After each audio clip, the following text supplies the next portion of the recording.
Yes, y'all. You know what it is. It's them kids and wives and 925s, but we are still married to the games. Episode 234. Oh, yeah.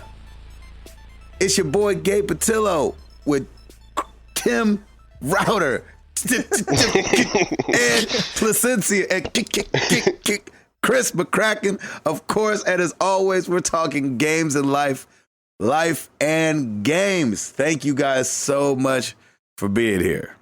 You DJ'd that one up. I know. Chris McCracken. My brain's like, I'm not trying to work that fast this early, man. Ever. You tell it's a morning show. It's a morning show. And that was only 1 minute in. I know. Oh, doggone it. Oh, my gosh. All good. Man, it's a good day. You know why? It's a beautiful day in the neighborhood. Because we're celebrating another podcast birthday. Oh, yes, we Placencia. What? Nice. Where's my cake? March 10th. March 10th, episode 182. Mr. Ed was the first episode that Ed Placencia was on. Joining the Married to the Games family, meeting the community officially. He'd already been a big part of the community. He's probably been our longest listener. And so it was only a matter of time, I guess. And then it's so weird. It feels like it's been, maybe because I've listened for so long, it feels like it's been more than a year. Yeah. But at the same time, it went really fast. Is it because you hate That's it? what this podcast will do to you. Exactly, yeah. Dragging my feet. Ed has been he's stepped in and been such a huge part of this thing, man. Just rocking the Twitter and all the socials. He's shown me that there was even an inbox in Facebook. I had no idea. So funny. The other day, he was telling me about a message on Facebook, and I was like, what? Look at all these messages. Yeah, I know. I had no idea that was even there. And then all these replies that Ed had done. I was like, oh my gosh, I felt terrible. I was like, I cannot believe I've let this fall on just Ed. Don't let the cat out of the bag. That was Gabe responding to you guys. I mean, yes, sure. that was totally Gabe. Remember the one where he used incorrect English? That was him trying to be me. And I appreciate it. Well, when he started misspelling stuff, oh my gosh. Starting every sentence with yo.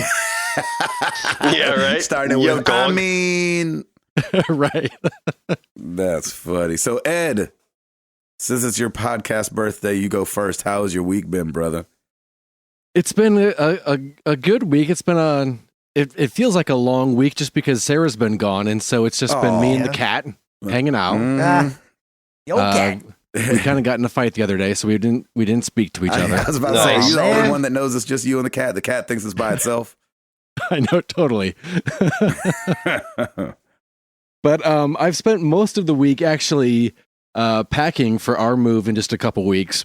Mm-hmm. And so just been packing and decided to watch all of Arrested Development in a big marathon. So I love you. Yes, that's awesome. What a good show. Oh, it's so much Great fun. show. So tore through those 4 seasons and just kind of hanging out, really. It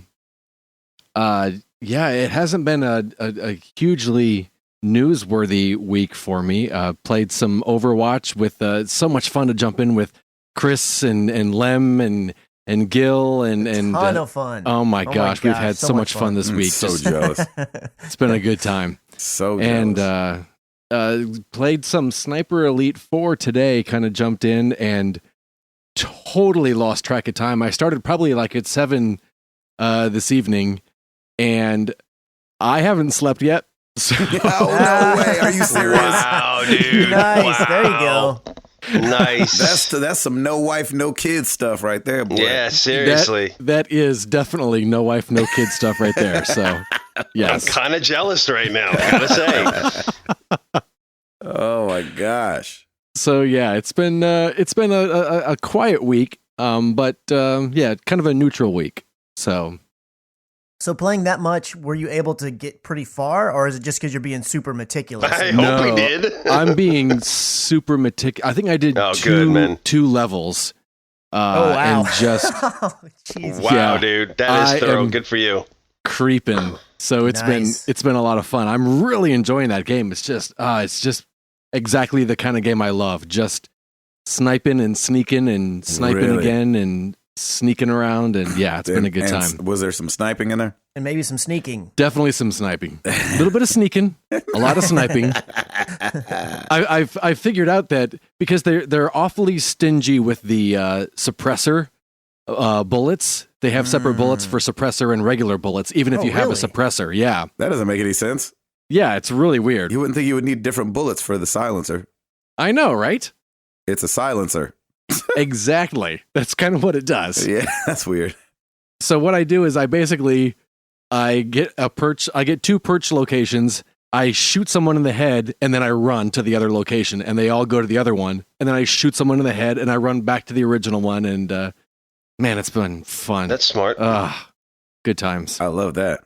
It was great. And just before we started recording, I started downloading, I don't know what it is, the Lego whatever version of Lego Minecraft. Worlds. Lego Worlds. Lego Worlds. Yep, that Yeah. comes out this week. Ooh. So we'll see. It was pretty, I think it was $30, and then I had like a $15 credit left on my Microsoft thing. So I was like, yeah, I'll pick it up for 15. So Huh. I'll let you know next week how that goes. I'm not super excited about it, but it is Lego, and I thought I'll give it a shot. So what the heck?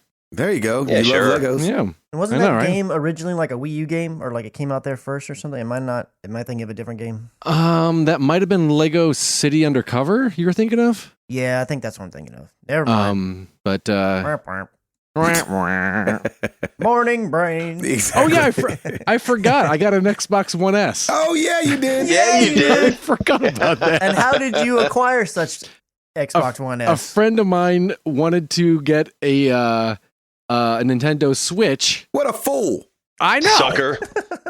And he had a PS4 and he had an Xbox One S, obviously, and I guess he was just kind of trying to justify getting a Switch, so he decided to sell the Xbox, keep the PS4, and said, "Hey, I've got an Xbox One S, $200, whoever wants it." Ooh, And I was Excellent. like, guys, my friend is selling this. that's right. And you guys didn't waste any time Yeah, we saying, were like, yeah, you better yeah, get that. get You that should joke. get that, yeah.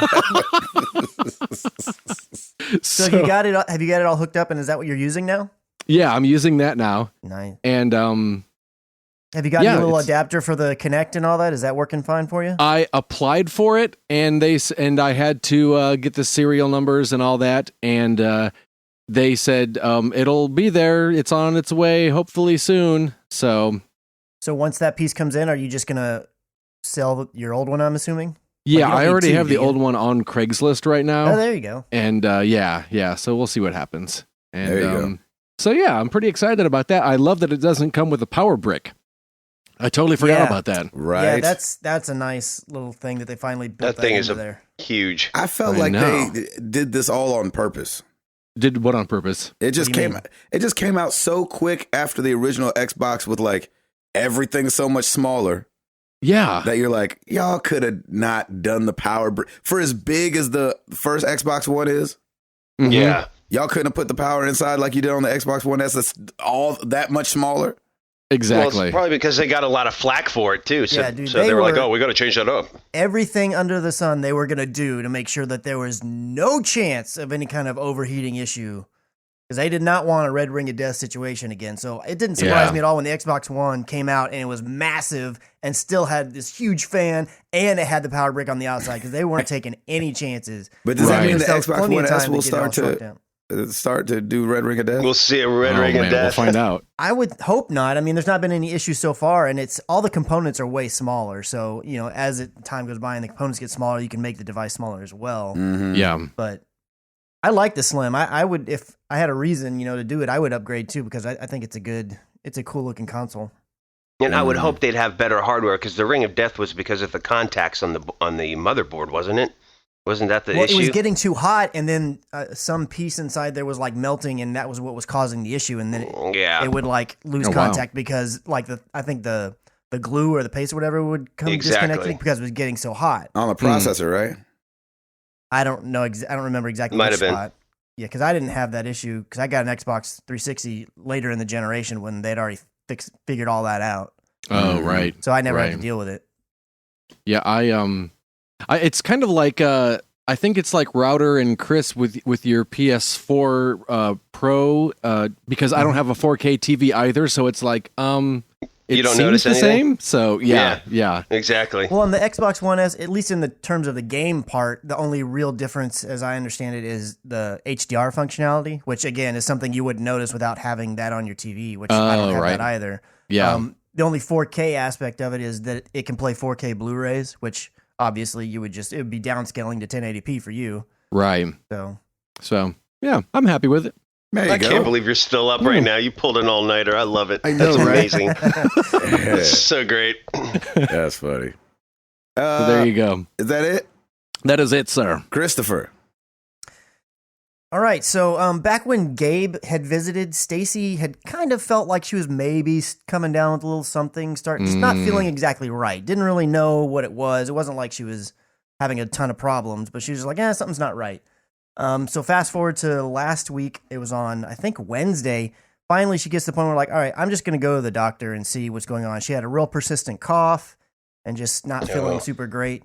So she left work a little bit early, and turns out Stacy has pneumonia. Oh no! no. The Yeah. freak. Yeah, Wow. so she's been dealing with that. She did go back to work on Thursday and then left a little early, and then on Friday she went in. They're like, I got a phone call from one of the people in her area, and she's like, "Hey, will you come tell your wife to go home?" Really? She's like coughing like crazy. So I went down there. I was like, "All right, let's go," and she took off. And so she's just taking it real easy over the weekend. She was off yesterday, Monday, yesterday, and I think she's going to go in late today, but I think she is planning on going back in. Oh, man. She went by the doctor, Wow. they gave her shots and steroids, and they gave her all this different medicine. She went back to the doctor yesterday just to kind of double up and check up on it again. And they're like, well, we can't give you any more shots or anything like that, but it seems like it's getting better. We think you're fine. You don't have any kind of fevers or anything anymore. So That's good. So hopefully she's on the upswing because she's going to be leaving out here in like 2 weeks. So, which I know that's a far way away, but I mean, pneumonia is one of those things where if it doesn't get beat, it can just linger and stick around. Oh, sure. So hopefully she can get that all knocked out of her system and get everything back on the up and up before she has to ship out for her next go round. She's going away for work.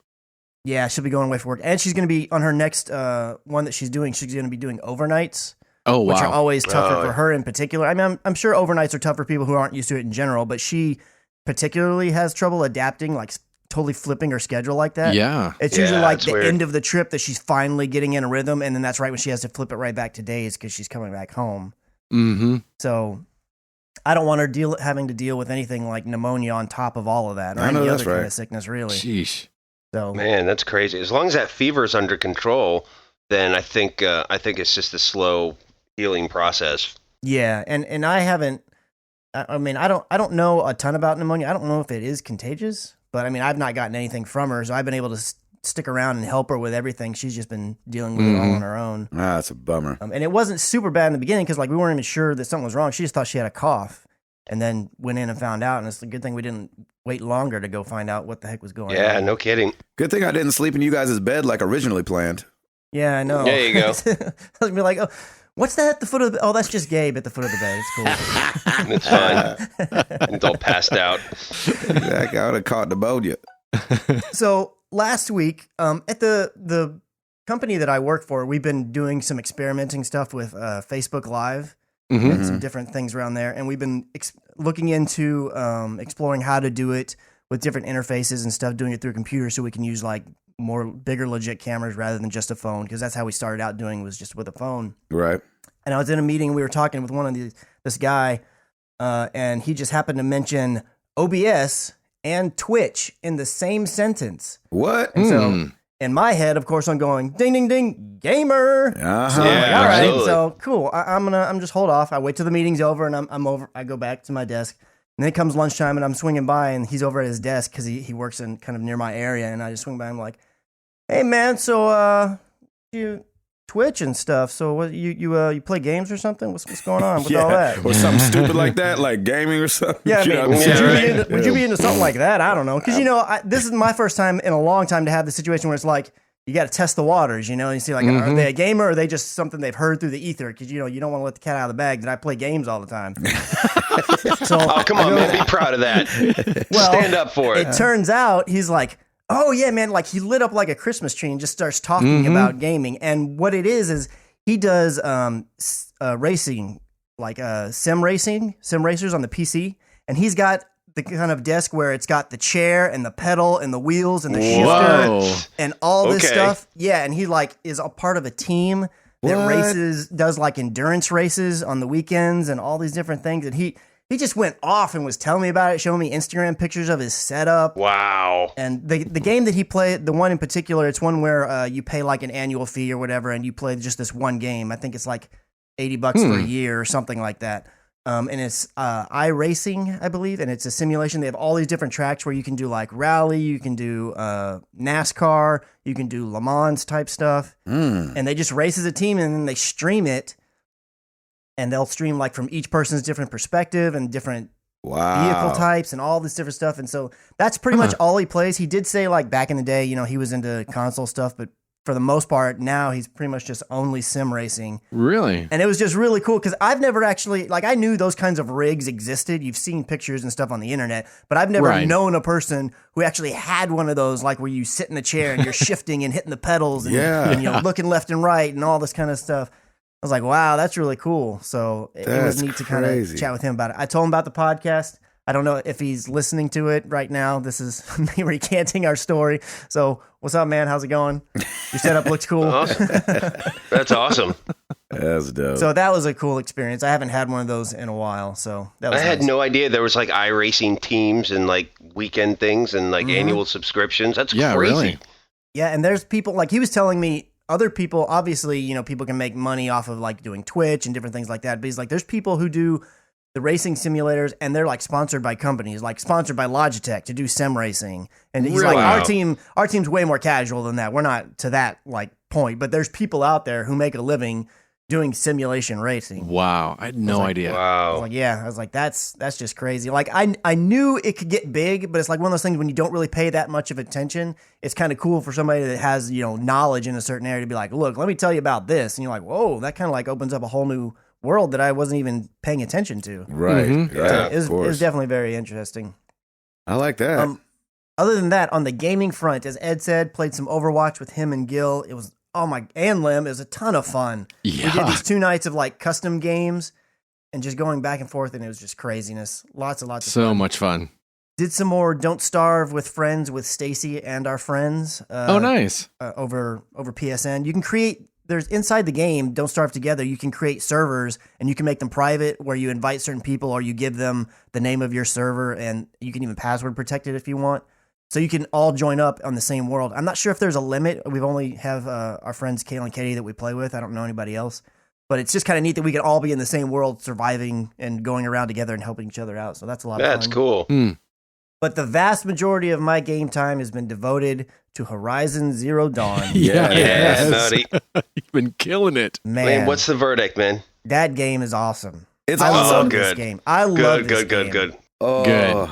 It is so much fun, and it's crazy to think about this game and then be like, oh yeah, Guerrilla made this. The people who have been sitting on and just constantly pumping out Killzone games made this game as well. It's just so different and so out of the blue, like for them, which I know there was rumors about it before it came out, but it's just like, man, they have, for their first time going outside of their first person genre, they're killing it. is it living up to the hype? It is for me.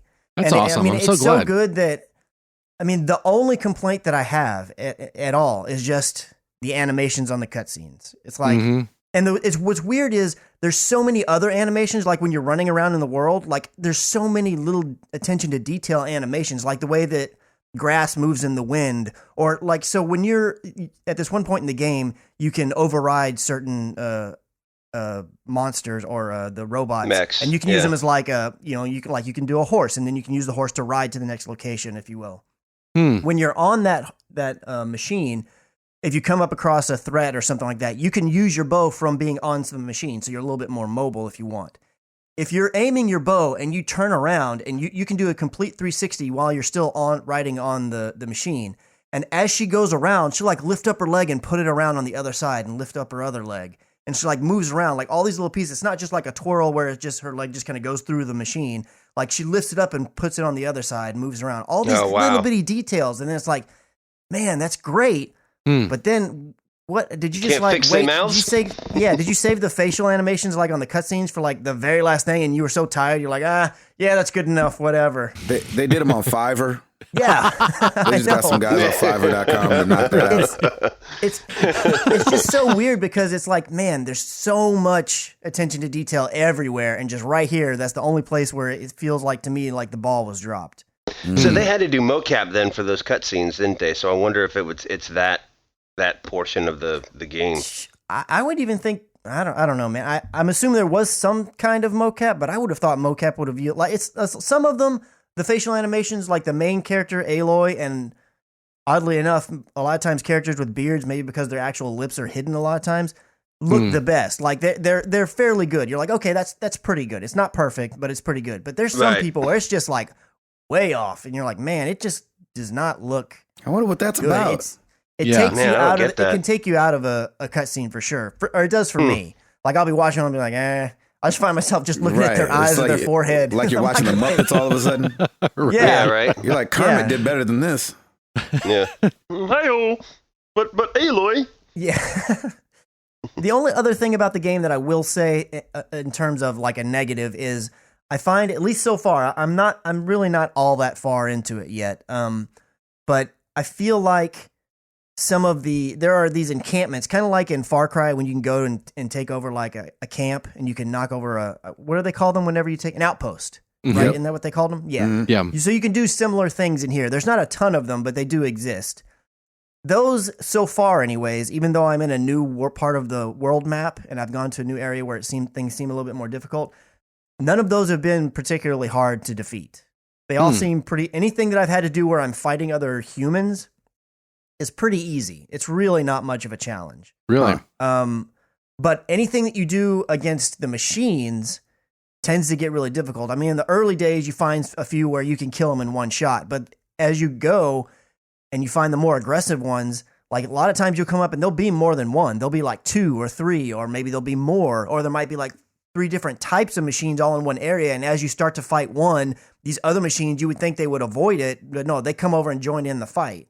And it gets very overwhelming very fast. Now, luckily, I haven't actually died in the game that many times. I think I've only died probably 5 or 6 times. Okay. But That's great. you have to constantly move when you're fighting these things, and it takes a lot of ammo to take them down, and you'll constantly be recrafting arrows and stuff on the fly, and it's really, really time-consuming. Next thing you know, you can be like, man, that fight took me like, it feels like almost 8-10 minutes or something, and because like you're defeating one and then another one will come over, Right. and then you'll have to fight that one, or you could run away, but I mean, once the challenge is there, it's like, I'm not backing down, so I'm gonna go ahead and do it. Plus I've never seen this creature before, so I want to take it because he might have some cool piece of loot that I need to upgrade another thing that I have. Wow. I know it's only March, but are you would you call it a contender for Game of the Year? Oh, absolutely. For this year I would. Yeah. Which, like you said, it's way early, and there's a lot of games left to come. But I mean, it's ridiculous because there's so many games out right now at this time of the year that are just vying for your attention and have the right to vie for your attention. It's not just like, oh, there's these trash games out. It's like there's Nier just came out. We have Horizon. We have Zelda Breath of the Wild. We have all these different games. It's like there's something for everybody right now, and it's really, really awesome. I feel like this time of March. year, I feel like this time of year is starting to get to the point where it's like, oh, it's almost like, you've got the fall and you've got now. It's like, it's cool. It's like, is summer going to become the next big time too? I mean, I just love it. I love that we've got times where there's too many games to play. That's awesome. Problem now. Yeah, it really it's is a great problem to have. Yeah. And it's games that you want that suit your style that you want to play. Yeah, exactly. And so on Horizon, I decided that when I started out on the recordings, I wasn't really sure would I do side missions, would there be a ton of them? Didn't really, kind of was just feeling it out. I've decided now I'm just going to pretty much stick to the main mission stuff. So the few times where like if I'm rendering out a bunch of clips or something, I'll play and I'll just go do like where you're picking up loot stuff. Because I do, even this early in, I've already pretty much made up my mind. I think I'm going to go for the platinum on this game. Nice. So that's going to require nice, me to dude. get all the collectibles and everything. So I've been going back to the other Look at parts that that. I've already gone through and like gathering collectibles and all the different things I'm going to have to do. The unfortunate thing is that a lot of the trophy list is hidden trophies. Yeah. So I'll have to go Right. in there So and you like haven't click unlocked it square, yet. or I can go to like PSN profiles or something to look and see, okay, what are these actually? So that We I don't know. want anything to And get spoiled though, too. That's the hard part. yeah, that's the other thing is Yeah. like I only did a little, but I just want to double check. It's like, look, I don't want to go get all these collectibles, but they've got to be tied to a trophy, and sure enough, they are. So I'm going to make sure I'm going back, doubling back, and getting all of them as often as I Chris, can. when you do decide to do platinums, and I know I do this too, do you try and finish the game first and then go back, or like, well, I would say finish the main campaign and then go back and do all the collectibles? Or are you trying to do it all as you go? If it's an open world game, then yeah, I'll do stuff like collectibles and whatnot. I know I can always go back when the story's over typically and go get that Right. stuff. So like right now, I will be going back to like the beginning area of the map where I started out. I've gone back there whenever I'm not recording and I'm just bumming around. While, again, like I said, if I'm uploading files or something, Right. it's like, hey, if I'm killing some time, I might as well go over here because I've gotten to the point where I unlocked unlimited fast travel. So it's easy for me to just go awesome. back Oh, very there, nice. hit these few areas and get the things that I need. Yeah, that's perfect. But other than that, like my main thing that I'm trying to do is I just want to get through the story for the recording, and then once that's done, I'll double back and get all the other stuff that I need. yeah, yeah. Yeah. When it Nice, comes to man. linear stuff, I go ahead and look ahead usually because I want to be able to pick the things up as I go. I don't find myself Yeah. really wanting to go back as often in linear stuff to replay a mission to get a collectible. So I'd rather get it the Right. first time if I can.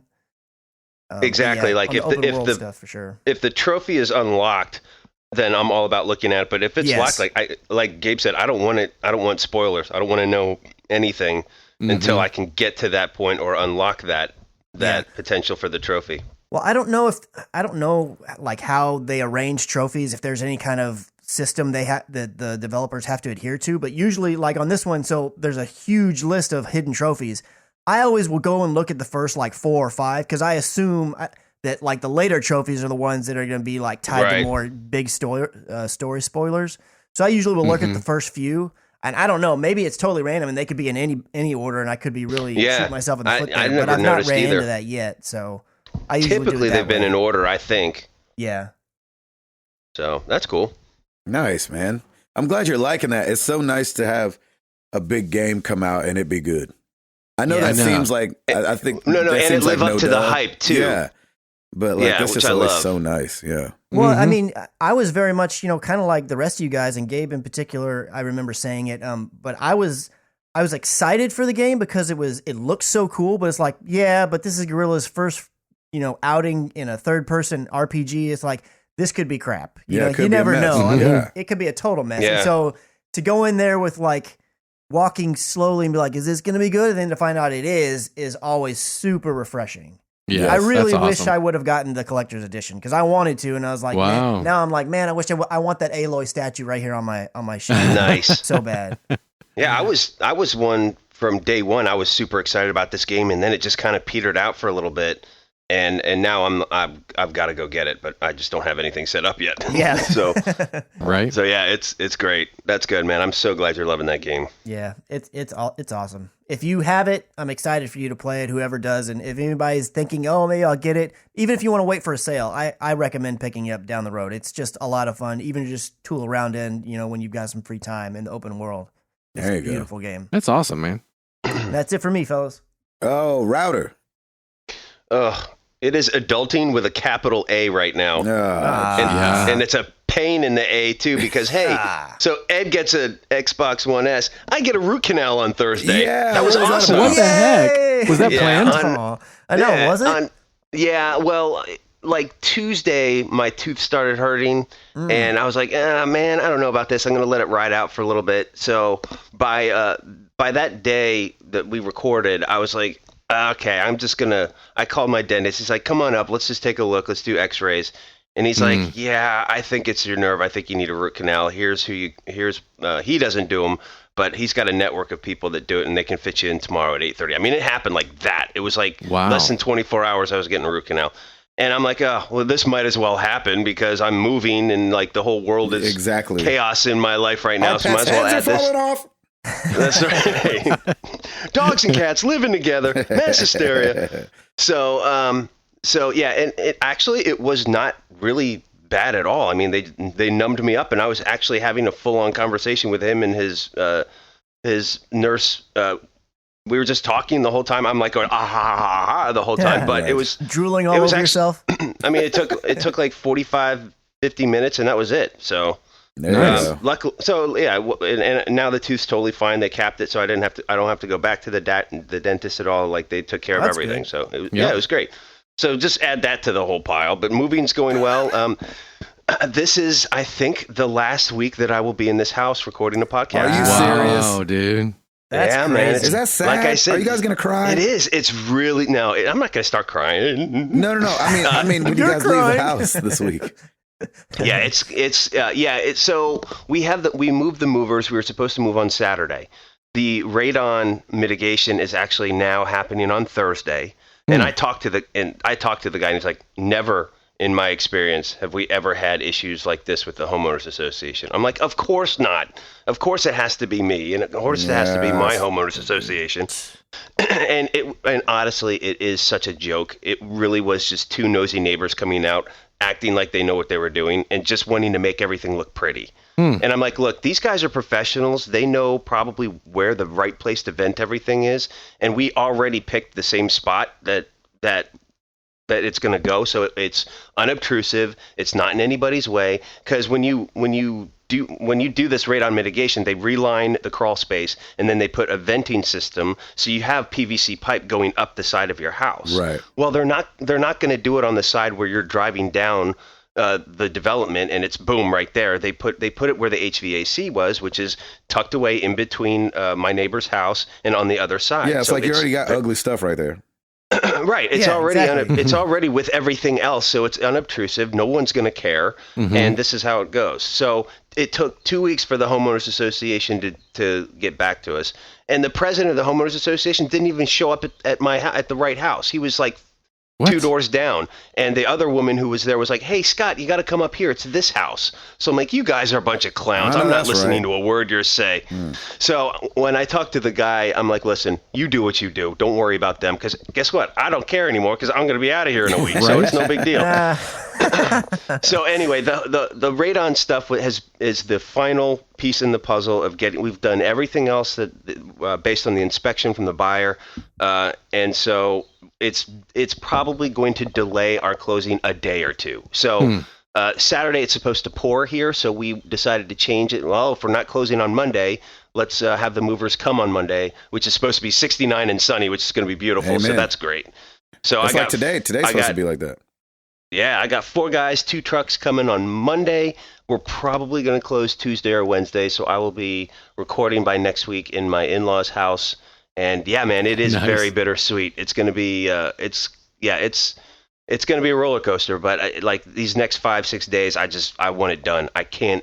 Like I've done 8 or 9 loads down to the storage unit with Pauline. Let us borrow her. They have this big van, so I've just taken boxes and stuff, like clearing the attics, everything out. So we're kind of in that home stretch. All the big stuff we're just leaving and letting the guys handle, and we're just the kitchen's getting packed up, and the house is a disaster right now. Oh my gosh! It's good, and it's all for a good cause. We had a design meeting this past week in the new house, and Lauren's working on all that.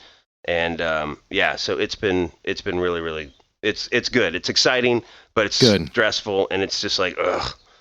So and then on top, hey, let's just throw this root canal in there too, because you might as well. I know that's so. You should totally to stick it to your HOA. You should totally right before you leave, just put a huge flagpole right in your front yard. Oh, wouldn't that be awesome? Here you go, guys! I got you this flagpole. It'd be like a rainbow flag or something. Yeah, that'd be amazing. Something that that's would freak them out. Everybody's attention. Yeah, because I'm sure they've got a rule against that. Make America Great Again flag. Exactly.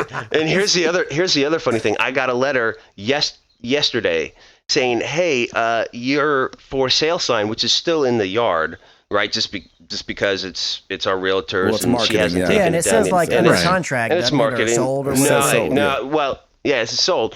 That's in violation of the bylaws. You can't have it in between in that space in between the sidewalk. You have to put it on your yard. You can get out of here with all I'm that like- bylaw crap. I know. I'm like, you know what? Rip. I just ripped it up, threw it away. I'm like, I don't need any of that. I've paid People my are dues. awesome. I've paid my dues. Exactly. I know, right? Like, I don't understand like why the homeowners They're association. bored, y'all. That's all it is. Seriously, That's totally seriously. what And it here's is. the even funnier part was they were like, man, this is the first case of radon we've ever heard of in this development. And I said, yeah, probably because everybody else was smart enough to not tell you about it, and they probably just did it themselves. Mm-hmm. You know, but we had to go through. I mean, the buyer's agent was the one that mentioned it. Our agent is very proactive, and she called them saying, "Hey, do we need to get approval for this?" And sure enough, of course, we did. So that's what prompted everything. But if everybody just would have kept their mouths shut, we would have been fine, and this would have all been done. It's just funny that you would need to keep your mouth shut on something that could kill someone. Right. Exactly. Why would they not want you to But fix that's that? the thing. Like, that's my house. That's my concern. I don't really need you guys telling me where to put things. I'm letting the professionals who are doing this and are fixing the problem solve it for me. And Yeah, it's not like you're out they there with are a big old roll of plastic trying to do it yourself in Yeah. front of the house. You're like, sir, that doesn't look right. Exactly. No, You're like, I got the it. duct tape. That bright pink duct tape has got to come down. I'm sorry, sir. Exactly. So yeah, it's just one of those things. But so that's pretty much it for me. I've just been playing a lot of Clash Royale. That's all I can Nice. because I have the consoles are over at the in-laws now, and they're in a box. They were my babies. Don't worry, they came with me in the car. They didn't go back in the truck or anything. So Here's the question. I brought them. Every now and then, do you stare at them in the box? I do. There you See, go. tight. A lot more Well, people when- play stare at it in the box than y'all thought. I'm so Yeah, glad I mean, know, you it's brought so that good up, and I work. totally laughed at you and was like, wait a minute. I got a shelf up here with a bunch of video games and boxes, and I often stare at them. So I guess I do right. play stare it in the box. That's right. So I'm hoping by next week I'll have everything set up. We'll be settled in my in-laws' house, which is nice, and I think life will kind of get back to normal. That's all I want. I just want life to get back to normal. Amen. So that's it for me, Mr. Patillo. Yeah. What you Bring been doing? it. Snap your fingers, everyone. Yep. That happened. And So Give us the lowdown. Well, this week was a little crazy. I got to back up a little bit. So we had a show in Chattanooga, and then a show in Nashville. Nash, Mhm. Vegas. And so this last week has been crazy because I drove to the show in Chattanooga, got to meet Nicholas Lowe. I don't know if I talked about that last week. But I think we would have done the show right before I met him. So got to meet him and his wife. They came to the show. That was a good time hanging out with those guys and Nice. and getting to talk a little bit. I didn't get to hang out like I usually get to hang out because I drove to that show. Right. Yeah. So drove to that show, did the show, then drove home the same night.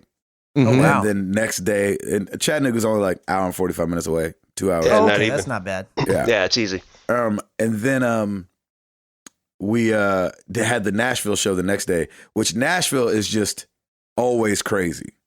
We're at the Did it sell out, Bridgestone.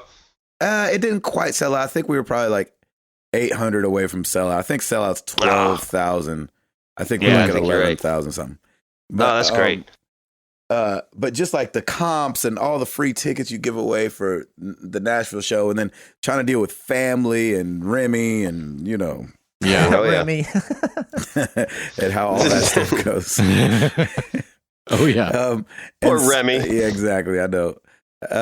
And so it was just like a crazy weekend, and then kind of like you have your first breather after the second show. So after you get on the bus and kind of like head on to, I don't even remember where we went the next day. You're kind of like, okay, all right. Yeah. Okay, those two are over. You know what I'm saying? And Yeah. so that was cool. And yes, on Friday, the Nintendo Switch came out, March 3rd, and it didn't show up in time for my wife to bring it down to the show. What? And so I was like, oh no. And so my buddy Chico, who I've talked about on the show before, was at the show on Friday night.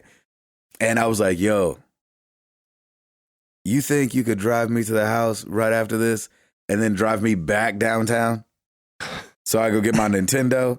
He was like, of course he did. He was like, yeah, dog. He was like, I got you. I was like, word him up. That sounds That's great. awesome. So we do the show. Did he make you stop at Sonic? You might as well.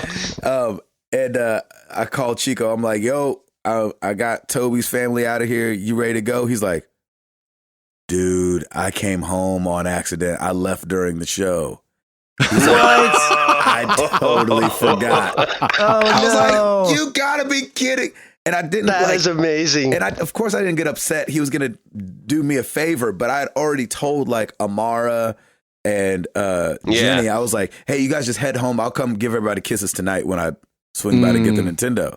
So I didn't get to go home and give everybody kisses like I said I was going to, and be a man of my word. Oh, man. And so Chico was like, dude, I feel so bad, blah, blah, blah, blah, blah, blah. I was like, don't worry about it.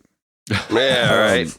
Try Like not if to you let feel my- bad, you know My you can fix daughter it. will cry tonight because she doesn't get kisses goodnight, but whatever, Chico. It's all good. And I was like, how much money would it take for you to come get me? He's like, well, here's the thing. I kind of got here and there's like some whiskey and I felt like having something to Yes. Chico, man, I love you. That's amazing. Not Chico. Oh, my gosh. Yes. That is He's like, hilarious. so it's not the money. It's the ability. No, it's my It's the well-being. reason I'm talking so slow. Oh, so I called Jenny and I'm like, hey babe, can you tell Amara I'm not going to be able to make it, blah, blah, blah, blah, blah, blah, blah. And she's like, you can't get a ride? I was like, no, it's just, Chico's like one of my best friends. So it's one thing to ask your best friend to drive you way out of the way like that. But there's Yeah. another thing to start just asking regular friends to do that. Yeah. And so like the people that were at the show left, I didn't feel comfortable being like, hey, can you drive me down? Because the drive at midnight's not that long, but it's like just long dude, that's enough. easy. You know what I'm saying? But it's like 25 minutes each way, and everybody I knew lived in Franklin. So they would have had to drive me to Franklin, drive me back to Bridgestone, then drive back to Franklin. So I didn't know anybody that was like remaining, like kind of hanging out backstage that lived downtown that I could be like, hey, will you drive me to Franklin and just come back home? Right. So my amazing sister-in-law stepped up though. Oh, look at, Oh, look wow. at that. Nice. She called me. She was Nice. like, I'm on my way already. And I was like, no, Aw. don't do that. Don't do that. She was like, I want to. And I was like, no, please. I was like, it's too long. Because she lives like 2 miles from us. So she would be just going to our house, getting it, coming downtown, then Oh, coming back look at forever. her. That's amazing. Yeah. So, man, I rode my scooter to the top of the ramp for the backstage area. I thought you meant the ramp of the highway. I know. No, I know, right? the You can see ramp- Gabe, he's on there, he's like signaling, I'm trying to get over. Yeah, exactly. At 14 miles an hour. Just drop it off. So she came and dropped it off for me. And, there's that initial like kid in you that's like, go unwrap it. Yeah. But then there's that adult in you that's like, okay, go talk to Toby about the show and make sure everything was cool and we don't need to change anything, right? Everything's cool. As you're like eyeing it out of the corner of your eye. Like, he's like, what's that? I'm like, oh, it's just the new Nintendo. It's nothing. Your side eye staring at it in the box. I know, right? Exactly, That's right. exactly. I didn't get to even full on stare at it in the box. And so, you finally get to do the thing. I'm ripping it open. Everybody's like going to bed, and there's like a couple of the last Mohicans that are up, and they're like, so this is the new Nintendo? It's so hard to explain. And nobody understands it. Way to go, Nintendo marketing. Yeah, because it doesn't look like anything. It looks Yeah. like a tablet. And they're like, and to people that don't game, Nintendo is still a huge name in gaming. Yes. And so, when they see me bring my PlayStation out, or they see Matt Maher with his Xbox, and then you have this Nintendo that just looks like a tablet with a controller on the side, it looks like a different version of like the NVIDIA Shield or something crazy. Right. And so explaining all that away was not fun. But, and distracting, I'm sure, because you just wanted to rip it open and get going. Right, exactly. And they're like, so Getting all these questions. Exactly. But what did they say once you ripped it open and got it going? They were like, oh. And so All what right, happened? I'm going to bed. Right, exactly. So what happened was, because of the poll, obviously, I said I'd buy whatever the poll said to buy. And Zelda Breath of the Wild won by a landslide. It wasn't even close. And then, but I knew that to get anybody to play anything or to be able to enjoy it with Amara at all, I had to get 1-2 Switch. And so I bought 1-2 Switch, and you saw I did I think I did it on Periscope, the taste test. Yes. One of the guys on the road did a taste test of the cartridge. And so I got 1-2 Switch. Oh, go ahead. What was that? And who came up with that idea? Hey, let's put cartridges in our mouths. I don't know. It's been all over the internet. Yeah, it's just been all over everywhere. Everybody's saying know, that that's what they. Well, Nintendo said they coated it with something to keep it out of children's mouths, and so adults were like, of course. "Let's see how bad it really is." Yeah, exactly. Right. Yeah. So. Is yours? Did you get the one with the colored Joy-Cons or the gray ones? The gray Joy-Cons. Okay. Shout out to Seth again for hooking a brother up, old Seth Roy. It was his pre-order that I bought from him. Nice. That was sent to my house, and it was on time. It came out on release day. Showed up on release day. So I crank up 1-2 Switch. And I start with my buddy Ryan Lampa, because he's like a closet gamer, like recovering gamer from way back in the day. Recovering gamer. And so I was like, dude, you want to test this thing out with me? And he was like, yeah, sure. And so here's the only thing. Not the only thing. Here's one thing. Okay. The maybe this won't be for all games, but they don't come with like instructions. There's no manual. Right. Zelda, yeah, you open it up, it's all Switch. Empty except for that little bitty area where the cartridge is, right? Yeah, except for the fact that there's little tongs, like there would be a manual there. Like, really? But there's just nothing there. There's just nothing there. Okay. And so what I didn't know about 1-2 Switch was, at first when you first put it in, there's only 6 games. And I was like, what? I was like, it's supposed to be like 28 games on this thing. Yeah. There's only 6. There's What? You have to download them? It starts out with yoga. I'm going to get this wrong, but I'm going to try this anyway. It starts out with yoga, quick draw. Mm-hmm. What was the other one that we played? Milk? Nope. Huh. Rock a Baby? Nope. Which is just a crazy. The shake to find out how many things are in the glass, ice cubes are in the glass thing? Is that No. a 1-2 Switch game? Stare at it in the box? Yes, was one of them. The samurai one. Ping pong. I can't remember. Anyway, it's only 6 of them.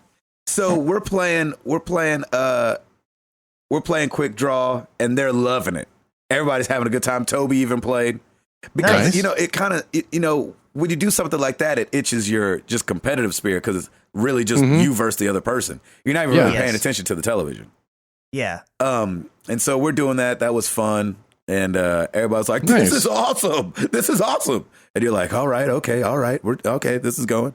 But then it kind of like wears out its welcome, because there's not that many games to play, or that many games that look interesting. And it was late. So like there was one called like, where you run to a flag, and Ryan was like, oh, I can't do that right now. Because I don't know. It was late. It was like 2:30 in the morning at this point. And so we were going to like do the running one. He was like, nah, I don't want to do that. And so with 1-2 Switch, you have to play 4 different games before they unlock the other 22 games. Really? Oh, weird. And so Okay. I didn't figure that out till I got home and was playing with Amara, and we tried out, and I looked it up. Like, where are all the other games? There's got to be more games than this for $60 or $50, however much that game is. And so we played one other game, and it unlocked the rest of them. And So did they even show up? Like, were they grayed out? No, Chris. There's no reason. There's no indication at all. There's no indication that there's more than the 6 games. Wow. It's so weird. Or 5. I don't remember how much it starts with. But there's nothing to tell you unless you know that, like, man, where's Milk? Where's Rock the Baby? Where's blah, blah, blah? Where's all these games that they've shown in all these commercials? Where's the eating one? Where's the, Huh. And so there's no indication that all you have to do is play 4 different ones and it'll unlock it.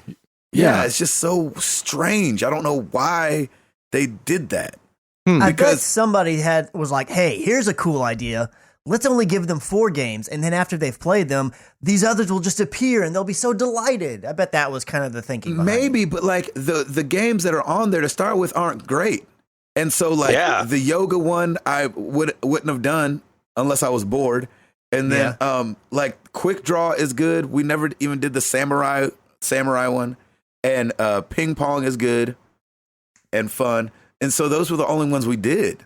You know what I'm saying? Like I would have never known to Try even something play different. anything else. Yeah. Yeah. So I could see some people just being stuck playing Quick Draw all the time. I was gonna say that it could be just like one that they didn't get to that 4th game and they're just playing these 3 games. They're like, well, I guess that's it, and it doesn't. And they this Glad I whole paid time they $50 don't know. for 3 games. Yeah. I know, that'd really be a bad value. That's Just really 4 right. games. That's really weird. And so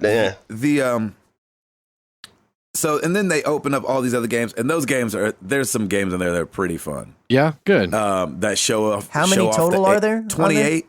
28. Okay. Yeah. So that's a big jump from 5 or 6. Yeah, just a little. Yeah, really. Yep. And Sure. so that was cool. So I got to play a lot of those with Amara, and there's one called Telephone. That's really fun, and you set the Joy-Cons face down or on their side, and like a certain type of phone rings. Like they'll tell you which ring to listen for, and then you have to pick it up and say hello real fast. And it's that's cool. It's just really cute watching her do it, and she's into it, and she's like, "Hey, Daddy, maybe tonight we could play some Nintendo." And it's just I love her. Nice. as a gamer dad, you're like, "Oh, here we go." Yes, Really? Yeah, No it's doubt. sink your on. claws in gaming. It's on. Let's keep her single. That's right. Oh, man. So that was good, and then I threw in. I had to throw in Zelda that first night because I felt weird. And I tell you what, man, this whole not having to install a game is kind of fun. Like being able to put a game in and just play it right away. Just start Right? playing. Yeah. Yes. That's not the norm, apparently. Yeah, next gen gaming has got me like jacked up to feel like, well, I got to put the disc in, and I'll be able to play in like 25 minutes. Right. Yeah, let me go take a nap for a little bit. Exactly. So I start Zelda, get in the bunk, and fall asleep right away. Just because it was, Not because of the game, just because you were tired? just because it's so late. Yeah, I think it was 3:45 in the morning or something like that. I'm trying to Nice. stop Zelda. That's amazing. Yeah, I like watched the beginning of it, and I'm like, ugh, okay. They're saying, Link, wake up, and Gabe's falling asleep. Exactly. And so, been playing some Breath of the Wild. I have to though say this too. This weekend was so crazy. I don't even remember where I was. But got to meet up with Matthew Shepard in Detroit. Oh, nice. Shepdog921 on Twitter. Sweet. Yes. So we got Awesome. to meet up, and he took me to this really cool arcade where they had a bunch of these like really, really old games. And I don't mean old like Pac-Man and old pinball. I mean like old, like, from the early 1900s, it feels like. Where they weren't actually games, where you put a quarter in and you just see some figures move around, and then that was it. Oh, right. Oh, cool. Mm-hmm. I forget exactly what it's called, but it was called like the something magnificent mechanical museum or something like that. Nice. Where you got to see all these really old things that used to entertain people.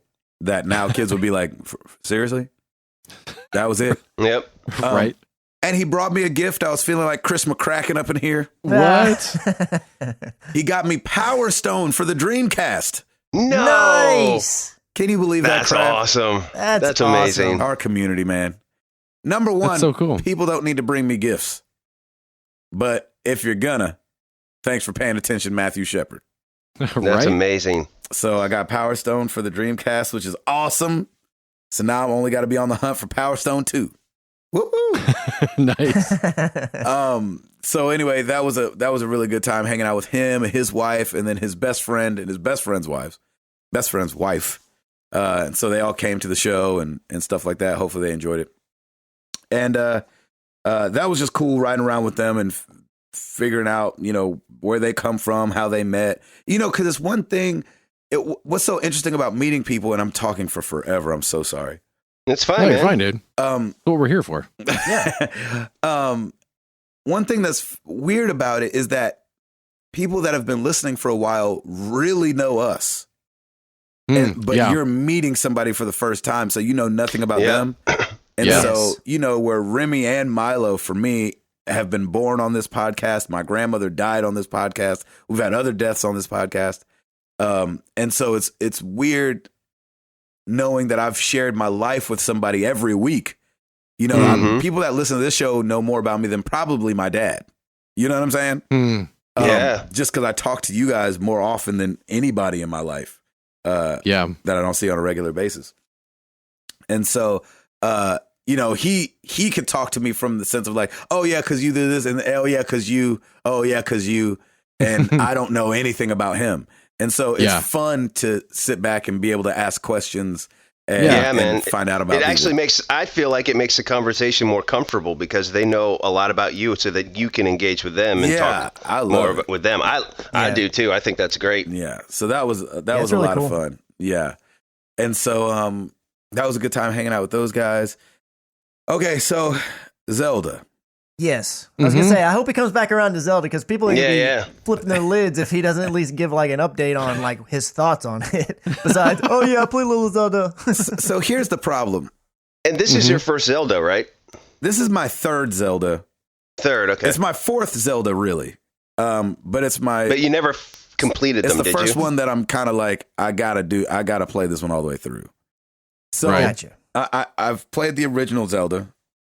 And I made it like, I don't know, halfway through or 3/4 way through that before just being like, I don't feel like following these maps around. There you go. And then I bought Wind Waker HD for like the Wii or Wii U, one of those, and then never got around to playing it. And then I bought Ocarina of Time for the 3DS, which I traded in my 3DS, by the way. Oh, you did? At Best Buy. Because why have it? It didn't even sure. Did you do that recently, or did you do that a while ago? I don't remember. Over the weekend. That. Oh, wow. Okay. Yeah. Nice. Because I knew I wanted to get 2 games for the thing, but I didn't want to spend the money, and and I turned on the 3DS and it didn't even know what day it was. You know what I'm saying? It was like, is it midnight on the 1st of January? I was like, it's not the midnight of the 1st of January. Well, I mean, so like obviously as I was saying before, I expect the Switch to become the new Nintendo handheld. Anyways, I mean, it's I like you're saying, why have a 3DS? I mean, I'm sure there's going to be exclusive games and blah blah blah, but still, I'm not worried about that. The install base of the 3DS is huge. Right, that's true. The only reason I wanted to keep the 3DS was just in case they did some kind of integration with the Switch and the 3DS, and it becomes like a weird kind of secondary controller that you could use or something like that. What becomes if they Voltron. Did, you can have remote play on your 3DS of your Switch. Exactly. It totally could exactly. have, so Breath of the Wild. Yeah. So I mean, listen, it's the best reviewed game ever, or something crazy like that. Right. And I think it's the best reviewed launch game ever for sure. For a system, I think. And so, and I'm coming in with it. Obvious. Here's the thing. You ever like go and I'm trying to think of a good example. Like, it's not that I don't like Zelda. It's not like I'm like, oh, and then I got to play Zelda because it's Zelda. But I'm not excited about it. And so I'm going in with it like, where a lot of games start at 0 or if there's a bunch of hype, like with Destiny probably started at a 6 or 7 out of 10 for me, and then it could either lose or gain traction from there in my mind, right? Zelda's starting at like a 3, and so I'm going into it like, all right, let me play some Zelda instead of like, ooh, Zelda, yes, I can't wait. You know what I mean? Yeah. Right. Yes. Right. And so you have to remember that I'm playing from that standpoint. And Mhm. so it for me right now, and I'm very early in the game. I haven't gotten to play barely at all as much as I want to. You do these dungeons or whatever they're calling them, shrines or something like that. I don't even remember. I've done like 3 of those. Like I'm very early in the game. Okay. The controls are a little something to get used to. Obviously, because like where the stick placement is and stuff like that, that's fine. That's all stuff I'll get used to. I'm still in the learning thing of like, okay, what are all these buttons? I don't have all the little, not powers, but like I don't have all the little things that you can get yet. So there's a lot of like switching around. There's a lot of, your weapons don't last. So you pick up weapons from fallen enemies, and then they'll last for like 2 more enemies, and then they'll break, and you'll have to buy another, use another one. So there's a lot of switching of that, switching of your arrows, switching of your bow, switching of your shield. And so there's just a lot of that early. It's not like they get you ingrained in one real good and then give you another one and then give you another one. It's like they kind of all throw it at you at once. And so there's a lot of like misclicking right now where you like throw a bomb when you don't mean to. Yes. Yeah. I definitely had some of that with Horizon as well. So yeah, like you were saying, like the buttons just switched around a little bit from what you're used to. Absolutely. And so I'm hoping, and I'll push past the hump. I'm dedicated to pushing past that and getting into the game. And honestly, I want to love it. I want like for a month from now to be like, you guys, I'm telling you, I know you don't want to get the Switch, but Zelda is incredible. That's where I want to end up. So that's what my heart is longing for. But as of right now, I'm just playing a game. I'm not playing the best game ever. I'm not playing the worst game ever. I'm playing on the Nintendo Switch, and I love that I can take it to my bunk. That is a huge plus. I don't love all the bad stuff I've seen. We'll get into that later. Yes. With the scratching from the dock and all this business. Are you seeing any of it? I'm not, but I'm not in and out of the dock much.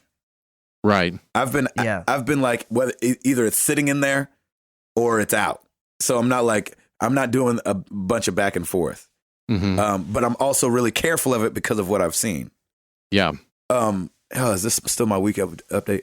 You're fine. You're fine. We're talking about games, dude. You're talking about games. This would be a news item anyway, man, because we would be talking about the Switch and Zelda anyway, so it's fine. So Zelda, here's a good note too. When somebody said, "Oh, can I just see it? Can I just see what are you playing right now?" And I brought up Zelda, and they were like, "Oh man, that looks great." So it does feel good, and it does look good for Nintendo. I mean, I remember Ed saying back in the day, like, these are the graphics we're waiting for. But obviously, like, they're not trying to keep up with PlayStation and the power of and also Xbox. It's got a very specific art style to it, which exactly. in my opinion, I really like the art style of it. Me too. It appeals to me way more than any other Zelda that I've seen's art style. So I actually think Breath of the Wild looks great. Like, have no plans to get a Switch. But if I did, not just because it's one of the only real games to get, but I would be playing Zelda just because I'd want to give it a shot. I think it looks good. Yeah, so it does look good. The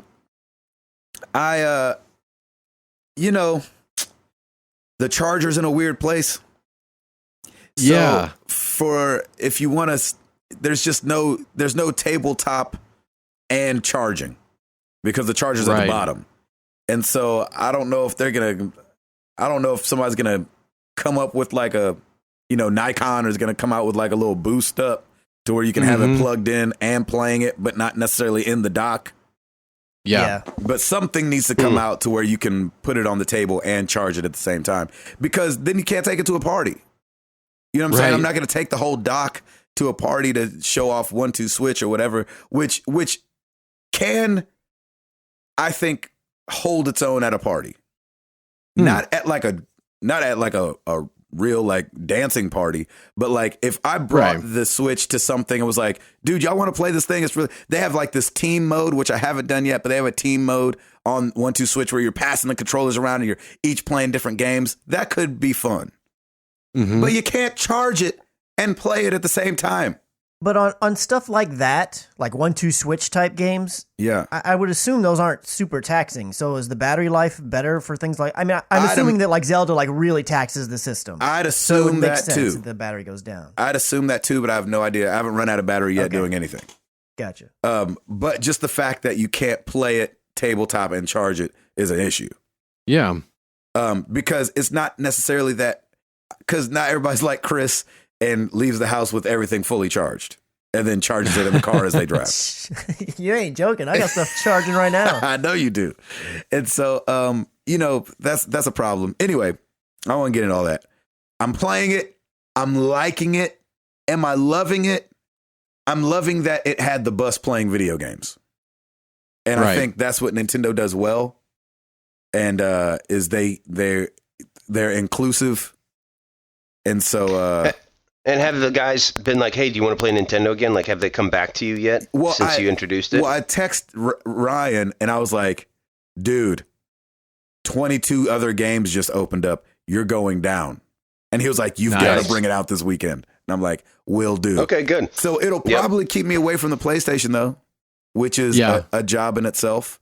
I find myself, instead of playing Final Fantasy 15, like wanting to get into Zelda more because I want to like be a part of the thing that's going on right now. Which sucks because I really want to be playing Horizon since I bought it. And I really want to be playing Quantum Break since I bought it. And I really want to be playing Final Fantasy 15. But it is taking precedent over those things. How do you find it compares to... how do people react to it compared to when people were being introduced to the Wii and experiencing that for the first time? Yeah, is it same reaction or is it? It's an interesting reaction because it's so small. And the Wii was small too, but the Wii is way more conventional in thought as to here's a console, you plug it to the TV, you put a CD in here, and now we're playing the games. You know what I mean? Yep. But it feels very, after they get past the fact that like there's a tablet in the thing, and for these guys that didn't see it coming, it's sick to them. Like when I took it out of the dock and it just clicked onto the tablet, because it's fast. When it just clicks onto the tablet, they're like, "Oh, that is sick." You know what I mean? Yeah. Like to them, that's very impressive. That part in particular is very impressive. How quick it really does go from one to the other. Yeah, like how often does things live up to the commercial? And it does in that sense. And so it definitely still has a lot of that feel when you played Wii Sports for the first time. You know, when you're playing Quick Draw, you know, that's fun. You know what I mean? And it's, especially when you're getting beat, you're like, you know, cause you just want to, all right, no, run it back. You know what I mean? That whole thing. So reaction is good. I'll be playing that probably for the rest of this tour. Nice, man. That's awesome. There you go. And that's me. Nice. Golly. There's nothing wrong with that, dude. No, nothing wrong with that. We it's wanted to know about it anyway. Podcast. Yeah. And it's a brand new piece of video game hardware, and you're the only one who has it. You needed to be long-winded. Yeah, I know. And we'll talk more about the quirks of it later, but for now, Router, you got it? Oh yeah. Well, let's do it.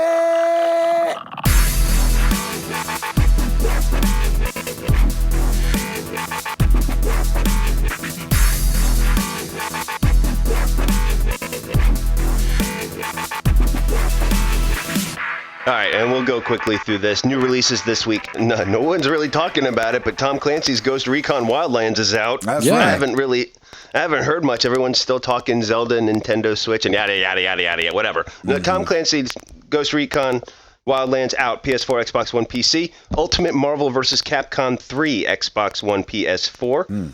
As Chris mentioned PS3. earlier, Nier... what's that? Did you say PS3? Was it PS3? No, what was the last game you just said? Ultimate Marvel vs. Capcom 3. Oh, sorry, I thought you said PS3, PS4. I was like, golly. For the Xbox One and PS4. Nier Automata, Day 1 edition for the PS4. And Lego Worlds as Eduardo had mentioned for the PS4 and Xbox One. Nice. We should get NPD for February, maybe next week. I think the closing is this coming Tuesday, so depending on when we record, it may have to be delayed one more week, but we will see. One minor oops at Bad Gamer Elite. Walking Dead saves have influenced the next game in the past. Season 1 choices influenced Season 2. Mm-hmm. I had said that they kind of didn't, and I think you're right in Season 1 and 2. I don't remember seeing anything that significant, though. So, I mean, with Chris, when he was on his Mac, if he wanted to start over on a console, he could certainly do that. Or just start Season 3 on the console, you could do that. They definitely do affect the way things go, but it's so like minuscule. It's like, you're wearing the blue shirt instead of the red one. Like it's exactly. Not super it's exactly like that. crazy. It's just a little hint to, hey, I remember. Oh yeah, I remember doing that, and that's pretty much all. It does not like affect the outcome, the major outcome of what you do. The story. The current. Mm-hmm. Yeah, exactly. So, that's it. Back to you. Oh, nice. Chris. They told you it was fast. Real quick, I just want to say for anybody on PlayStation 4, or it's also coming to Steam, I think next week or something, but Nier Automata seems like an awesome game. And there's a demo on PlayStation 4, or at least there was before the game released. I'm assuming it's still there. Give it a shot, because I just downloaded it on a whim, like, whatever. This is a funky Japanese kind of style game. I'll just give it a shot. And I really enjoyed the demo. Mm-hmm. Now, cool. And I was curious, like, well, maybe it's just a good demo, because there's been good demos and then the game's not that great. But it's getting really, really good reviews. So even if you don't feel like it would be up your alley, just try the demo, because the gameplay is smooth. I hear that the story is crazy and weird, like you might expect. Right. But the gameplay, the action in it is just a lot of fun. Yeah, thanks for the heads up on that, Chris. That was a lot of fun. I enjoyed that. Yeah, I'm definitely planning to pick it up down the road. Right now, I'm obviously focusing in on Horizon, so I don't want to buy Automata and have it just sitting there, and even giving me an idea that I should move off of Horizon because I'm enjoying Horizon. But yeah, I'm definitely going to pick it up down the road. So nice. Just FYI to everybody else. I like hearing that. So Nintendo Switch. Might as well start out with some of that stuff. So Reggie Fils-Aimé told the New York Times that the initial first 2 days sales in the Americas have exceeded the first 2 day sales in the region for any of the previous Nintendo systems. Really? So I don't have specific numbers, but it did say that it's exceeded the sales of all their previous Nintendo systems. So that's they did make more than last time with the Wii and the Wii U especially. Nintendo of Europe announced the same thing, that the Switch has sold more in its launch weekend in Europe than any previous system. I do have specific numbers on it. They sold, over the launch weekend, 80,000 units. And then in Japan, in its first week, the Nintendo Switch sold 330,000 units. Oh, wow. And that's a higher number of sales in the first week than the PlayStation 4 did in its first week. Really? And PlayStation 4 does its thing in Japan. Yeah, and the PlayStation 4's launch week had 320,000. The Switch did 330,000.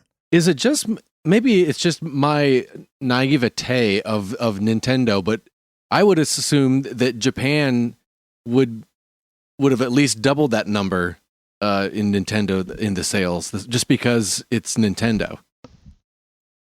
Is that I don't know if but it could also be limited inventory in Japan too. You never know. Yeah, it's true. I mean, they definitely went out, pretty soft. I mean, 2 million sounds like a lot, but for the world doesn't sound like that much. You know what I mean? For a launch gaming console, that's not a whole lot. Yeah. Especially for Nintendo, which is a Japanese-based company, you would think. I don't know. I see the correlation, because Chris, you said the 80,000 was in Europe, or was that in the UK? The UK. Okay, so 80,000 UK and Japan had 330,000. That makes sense to me. Like that seems like a fairly accurate correlation between, because the UK is definitely bigger. I think it's bigger than Japan anyway.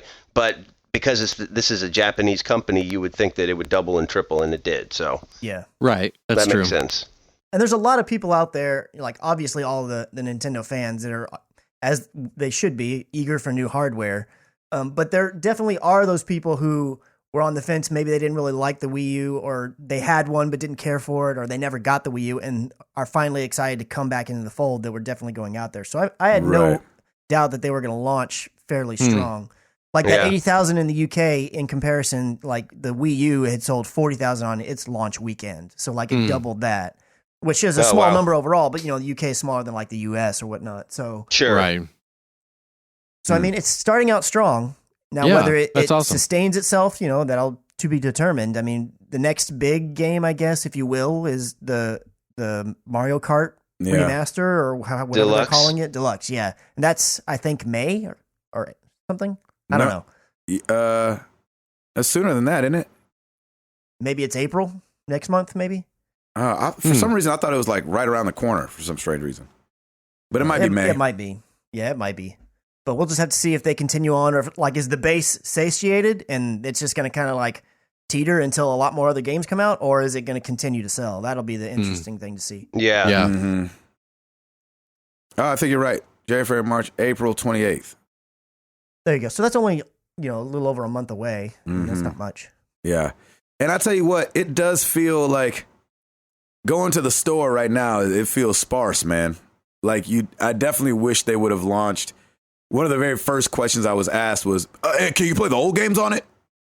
And you definitely, when it comes to talking to other people about it, you wish that they would have been able to launch with some kind of digital catalog. Right. Yes. Because it feels sparse. Yeah. You're like, click, click, click, click, click, click. Oh, that's all the games. All right. Well. I mean, and there's no demos. You know what I'm saying? Like, I thought maybe they'd have some demos up in there. It's just nothing. I read an article saying a similar thing about the friends list, where it literally is just a list of your friends. You can't really do anything with it right now. Maybe. Yeah, there's know. You can't get into like a party or doing any of that stuff, because that's all tied to the online infrastructure that's coming later. And specifically party stuff, as I understand it, is going to be tied to a phone app. And that's how you're going to have to talk to your friends or something like that. Okay. But no, that stuff is launched yet. Well, I think that server infrastructure they're launching that at the same time they're launching Mario Kart Deluxe, because that makes the most sense, and they probably have to take their time on that one, because you don't want that messed up. Mm-hmm. That totally makes sense. Staying on Switch, and we'll just take care of Switch while we're here. Let's do it. Games Radar did a poll for people to see, if your Switch is okay, are you having problems? Because there's been a lot of problems out there. Yeah. As you would assume, number one with any launch, but then number two with it being plastic feeling. So the question was, are you having any issues with your Nintendo Switch? You could choose from my Switch is totally fine. My Switch has some scuffs / scratches from the dock. My Switch Joy-Cons have the desync problem. My Switch has other relative minor issues, and my Switch is so broken that I have trouble playing. 72% said my Switch is totally fine, and this is out of 3,500 people, which I guess is I don't know what a good number would be, but we've seen polls off less people, and them just say that's how America feels about things. Yes. Right. So I was in the Switch is totally fine category. I don't have any weirdness. I haven't had any of the desyncing that people are having yet. 7% said that it's got scuffs and scratches from the dock. Something to be careful about. Another reason I'm going out and buying a shield protector today. I don't like scratches, especially if you're going to play staring at the tablet. Right. Yeah. People have said that they're getting scratches putting it in and out of the dock. That sucks. 10% of people said they're having the desyncing issue. I haven't had that yet, but we've seen that all over YouTube. I mean, everywhere. I mean, it's like some people are just being able to turn around and it won't work, or place it behind their back, or cover it with their hand too much and it won't work. I haven't had any of that yet, but I've played a lot of Zelda in the tablet mode, not in the docked mode. Yeah. Gotcha. Minor issues says 4%, and so broken I'm having trouble playing. That's 7%. So I don't know if these numbers are good and bad compared to anything else, but I mean, you want it to be up in the 80s, but at the same time, like if you've held a Switch, it just doesn't feel very stout, and people have started opening up the dock and nothing's in there except like one little board, to help with it converting to HDMI out to the television and for power. I mean, it's pretty skinny on that stuff. So I know you said that you've not put it in the dock a ton, but is there are there any guides in there that like kind of lead you to how to put it down in there? Is it just like loosey goosey so you could just hit on anything? I'm trying to figure out, besides just the screen's not great or something, why the scratching stuff's happening. Right. What's hard is that I'm pretty careful with mine, but I do not feel like this thing is kid friendly though. Like I don't think it would hold up in a family of 4 or 5 where there's 2 or 3 kids, throwing this thing in and out of the dock. Yeah. I just don't see it holding up, man. Like it's definitely going to get scratched up. So you got to go get that screen protector and or something. Is it easy to put it in the dock like misaligned? Like, is there any kind of way that it like guides you? Be like, oh yes, this is the way. Like, is there anything there at all? I went over. I looked at mine the other day, and it was like sitting in there cockeyed just from like Remy, touching it for a second. Like, I mean, it's not like, it doesn't feel like super secure or anything. It's not like if you turned it upside down, it'd stay in there. It doesn't feel like it'd just fall out. So interesting. I think I'm not trying to flip it upside down and find out, but it just doesn't feel like, Mara, go play with this real quick. People are saying that the Joy-Cons on the side wiggle. Yeah. I'm not one to test that kind of thing out. Like, why put that kind of pressure to wiggle it? But I haven't noticed any wiggling. I meant to ask you, how do the Joy-Cons feel with your tremendously large hands? I know, seriously. The buttons do feel small. But does it feel cheap? I also it feels small, and I think small equals cheap. But like, but that's just my brain telling me that. I don't know that it actually feels cheap. It doesn't feel like when you press the button. I mean, it has a good feel to them, but the buttons are really small. Like the little plus and minus on there, they're small. They're real little. And are the plus and minus actual buttons, or are they just to tell you which is which controller? Like, do you have to use those? You use it to pause and stuff like that, or get to the map in Zelda. Gotcha. I'm using all the buttons so far. I haven't had to use anything where it's turned to the side and I'm using it like a regular controller. Okay, but, right. I mean, that seems like it would be little, but that little bump that they made that slides down the side of it, and goes on your wrist. To a lot of people, I haven't even done that yet. I'm a little scared to tell you the truth, only because I've seen it get stuck so many times on people, and then have to like use a lot of force to get them off. Because I guess they do. I feel like they touted that it didn't matter which one went on which one, but I guess it does. Yeah, apparently it does matter, because you can put the wrong one on there and then it gets stuck, like you were saying, and you gotta. I could have swore when I was watching Treehouse, they were like, "Oh, and you could just put one on whichever one." And I was like, oh, okay, well, that's good. You don't have to keep, you have to pay close attention. Because what happens is, the problem is when stuff is this fragile, you don't want people just playing it. And so as much as I want to be like, yeah, you guys just play the Switch whenever you want to, it's like, well, be careful, because you have to really slide this thing. You know what I mean? That sucks. Yeah. To have to come at it like that. So what about when you're in tablet mode and you're just holding it like you're playing Zelda, let's say, whatever game? Yeah. I mean, does it feel good just sitting in your hands? Like, does it feel comfortable? Do you feel awkward holding it because of the way that it's elongated or anything? Does it feel good? I think it feels good because there's enough weight to it where it's like in your hands. It doesn't feel light or anything like that. And then there's enough like bezel around the screen to where I feel like your hands are out of the way. Like your hands aren't. It's not like your palm is going to be covering up any part of the screen or anything like that. Yes. Right. So I feel like I haven't had any complaints with that. Some people say it feels big, but I've got big hands, so it feels right to me. And like, I did do the thing like from the commercial where I wasn't meaning to, but I was going to go ride my scooter somewhere and I just put it in my back pocket, and it does just fit in your back pocket, and you could just, go wherever you need to go. You just got to remember not to sit down. Yeah. Right. Oh yeah. Because you will jack that screen up. Because I don't think it's glass, like on like an iPad or iPod.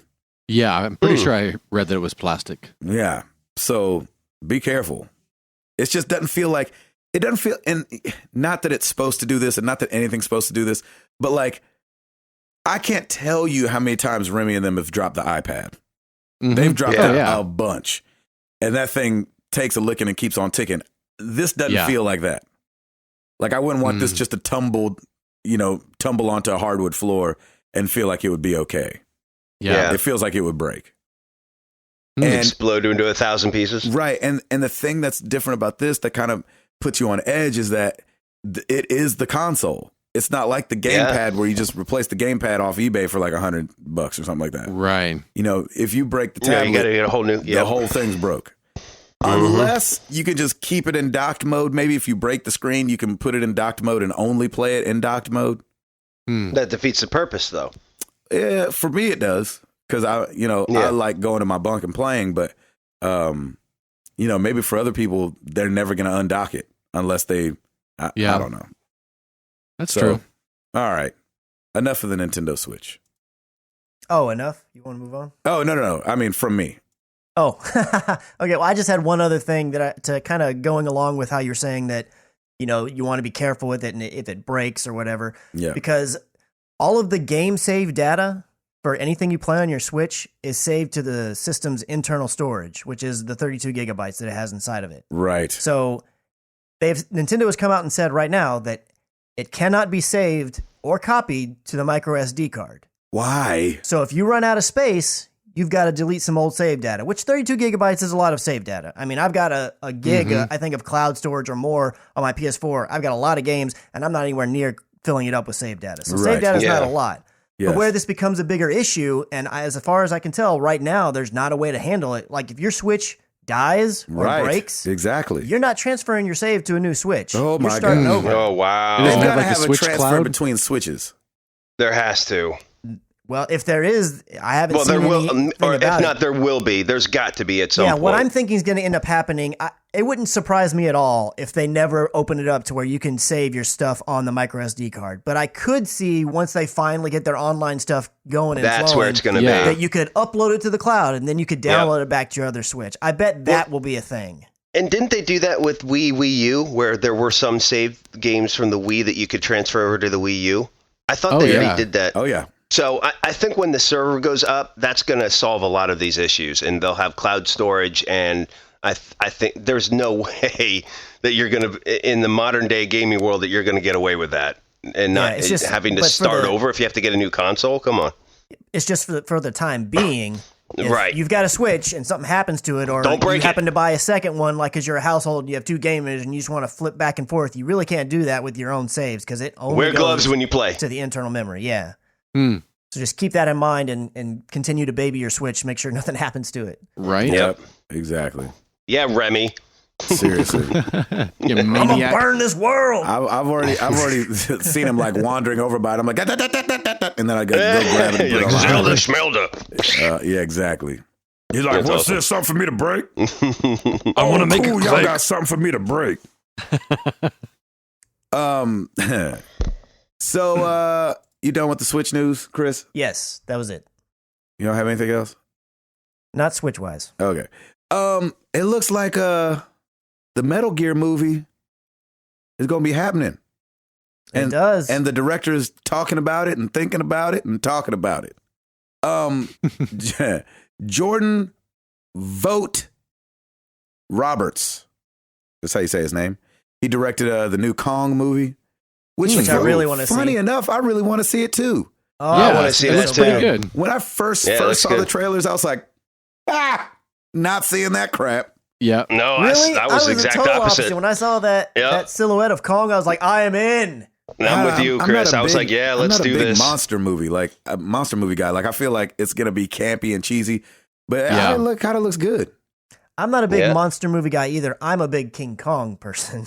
There I you liked go. King Kong when I was a kid, so I have nostalgia for him. Question: That other monster in it, does it not look like the monkey from Temple Run? I don't remember seeing the other monster. I don't know that I know that. I never played Temple Run, so I'm not sure if I know. Oh man, the other monster in it looks so much like the thing from Temple Run. Anyway, I haven't done a side by side or anything. But Swipe. Vogt Roberts was talking to IGN about kind of what characters were going to be in the movie, or what he's trying to decide to be in there. And I thought Chris would have a heyday with that. Did you see that story, Chris? I saw that there was a story, but I hadn't had a chance to read it, and I didn't grab it for these. Well, he was saying he was a big Sniper Wolf fan, and so Yeah. he wanted that to be in there. He said he's toying with whether Cyborg Ninja should be in it or not. He said it's such a cool character that he feels like you could save him for the second one, but he really wants to do it. And he said there's no world in which I'm ever going to make a Metal Gear movie that Cyborg Ninja is not going to be in it. There you go. Come on, Gray Fox. Let's see.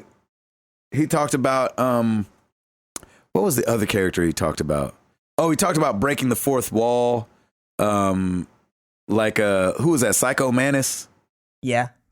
And things like that. Breaking the fourth wall, for those that don't know, is talking to the camera, talking to the audience. Think of 3 walls in a play, and then the fourth wall is the audience. So I just thought that it was cool that they were finally talking about this. I feel like Metal Gear, out of many, many, many, many, many games, really deserves a movie and could be really, really cool if done right, and could like resurrect the whole gamer movie thing.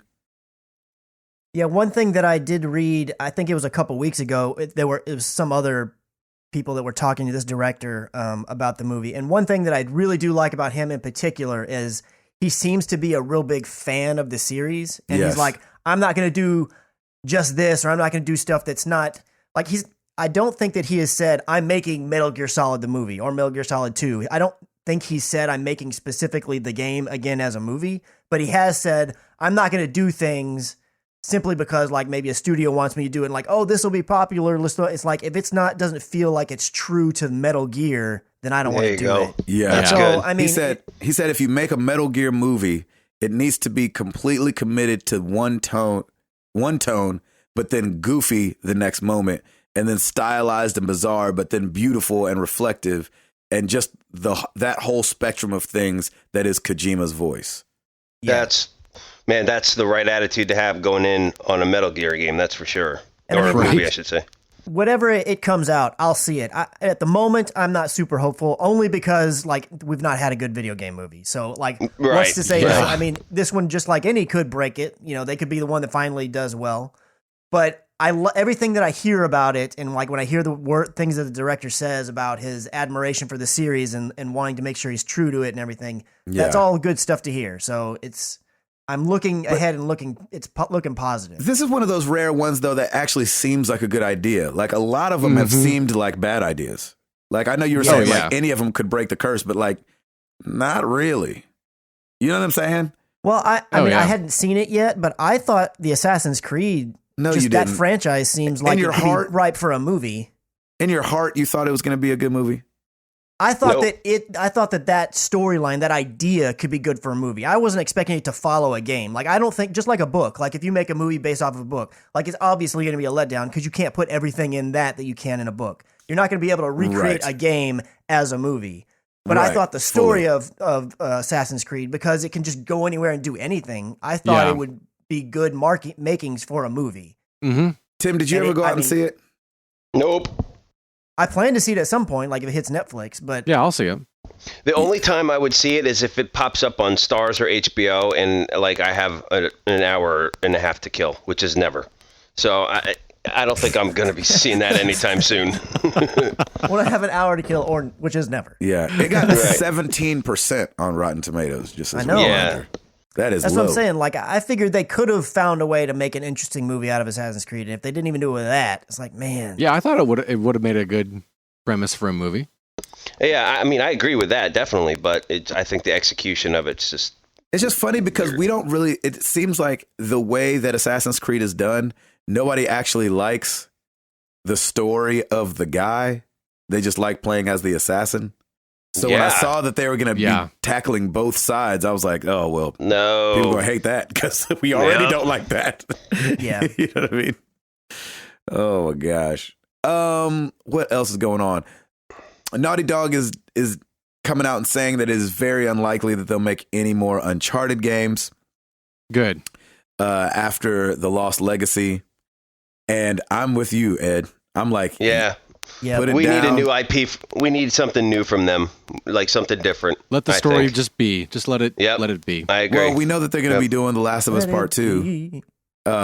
so I'm not necessarily pushing them too quickly to do something new. I want them to get Last of Us right.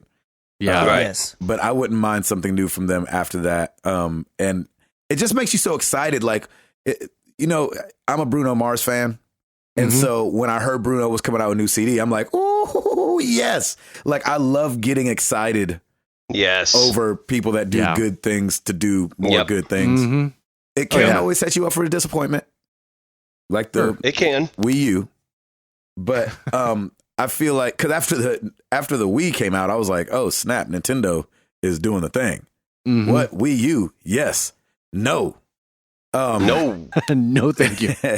And so it'll be cool to see what they come up with next. I'm ready for Uncharted to be put to bed. Yeah. Like, you've done 4. It makes sense, right? You're doing a we've done spinoff. 4. You did the one on Vita. I never played Golden Abyss, but people really liked it. I did. It was good. It was good? It was a little too long. It was longer than the other games, but it was good overall. Yeah. It was longer than 1, 2, or 3? Longer in terms of it had more chapters. Like, you got used to, like, I'm going to get to chapter 15, and I know I'm getting close to the end. Like, it went way longer. Wow. Interesting. Like, okay. But yeah, it was a good game. It was fun. Nice. But again, Naughty Dog, I mean, they ain't done nothing wrong in a long time. Mm-hmm. Yep. So bring it. Chris, what else you got, Doc? So if you play Destiny, Bungie has finally came out and confirmed that for the sequel, Destiny 2, which is slated to come out this fall, your character will not carry over. I thought they already said that. It had been reported that it was not going to happen, but Bungie had never confirmed it one way or the other. Oh. It had just been reported. I think on Kotaku, they had like leaked it, if you will, like, oh, your character's not going to come over. Just like Bungie's not said that Destiny 2 is going to come to PC. But as of right now, it's been leaked that, hey, Destiny 2 is coming to PC, but there's been no confirmation for it. They're saying it's basically just going to be a brand new start. Everything will reset. That's all the stuff that you've bought in game with silver, all your weapons and all kinds of stuff will not carry over. It'll continue to be available if you go back and play Destiny 1, obviously, but it's just not going to carry over. And they did say, though, that your character's customization, so like how you made them, that will carry over into Destiny 2. So you can continue on with your exact character if you want, but because it's a fresh start for everything else, if you want to completely start over and build a whole new person, won't matter. You can do that as well. Yeah, it won't really matter. Because I guess you won't have the armor and everything. You have them all dressed in. It'll only be the face, really. Yeah, it'll just be the face. Which for me, for my main character was a hunter, and it was an exo hunter. I really like my exo hunter. I was like, well, I really want the one that I created to carry over, and I'm happy to see that that's going to happen. I'll probably start over fresh with whatever the other characters are, because I made a Titan and a Warlock, but I don't really use them much. It was just kind of for fun. Just Warlock was my character. I loved the Warlock. Yeah, a lot of people did, but hunters were the best. So there you go. I'm glad they're starting over, because I think this is going to give the people that didn't try Destiny, or if there's people with my personality, they're like, well, it's too late for me to jump in there now. Yeah, that's true. It gives those people like a fresh start to jump in and be like, yeah, let's do this thing. And I'm excited about it. I can't wait. Honestly, the only thing that I really wanted was I was really hoping that the customization, like the face that you created for your character, would carry over, because I mean, that doesn't tie to anything to gameplay wise. I don't know how difficult that would be to do, but I was like, I want at least that to happen. I understand that all the weapons and everything else is going to get left behind. And so when they said that at least the customization will carry over if you want it to, I was happy with that. That's all I needed to hear. Well, and hopefully there's more customization, because I remember that being an early thing that people didn't love. It didn't feel like there was much customization in one. Yeah. One of the big things that people really, really wanted, and Bungie was like, we did not anticipate people really wanting this, is beards. Beards? They wanted beards. So I guarantee you, Destiny 2, you're going to be able to put a beard on somebody. People have been watching Game of Thrones and stuff. I guess so. Well, that's pretty cool. Eduardo. Yeah. Do you have any free games you want to talk about? There's some free games for the PS Plus coming out. Yeah, there is. That came out yesterday. What were they? For the PS4, you've got Disc Jam.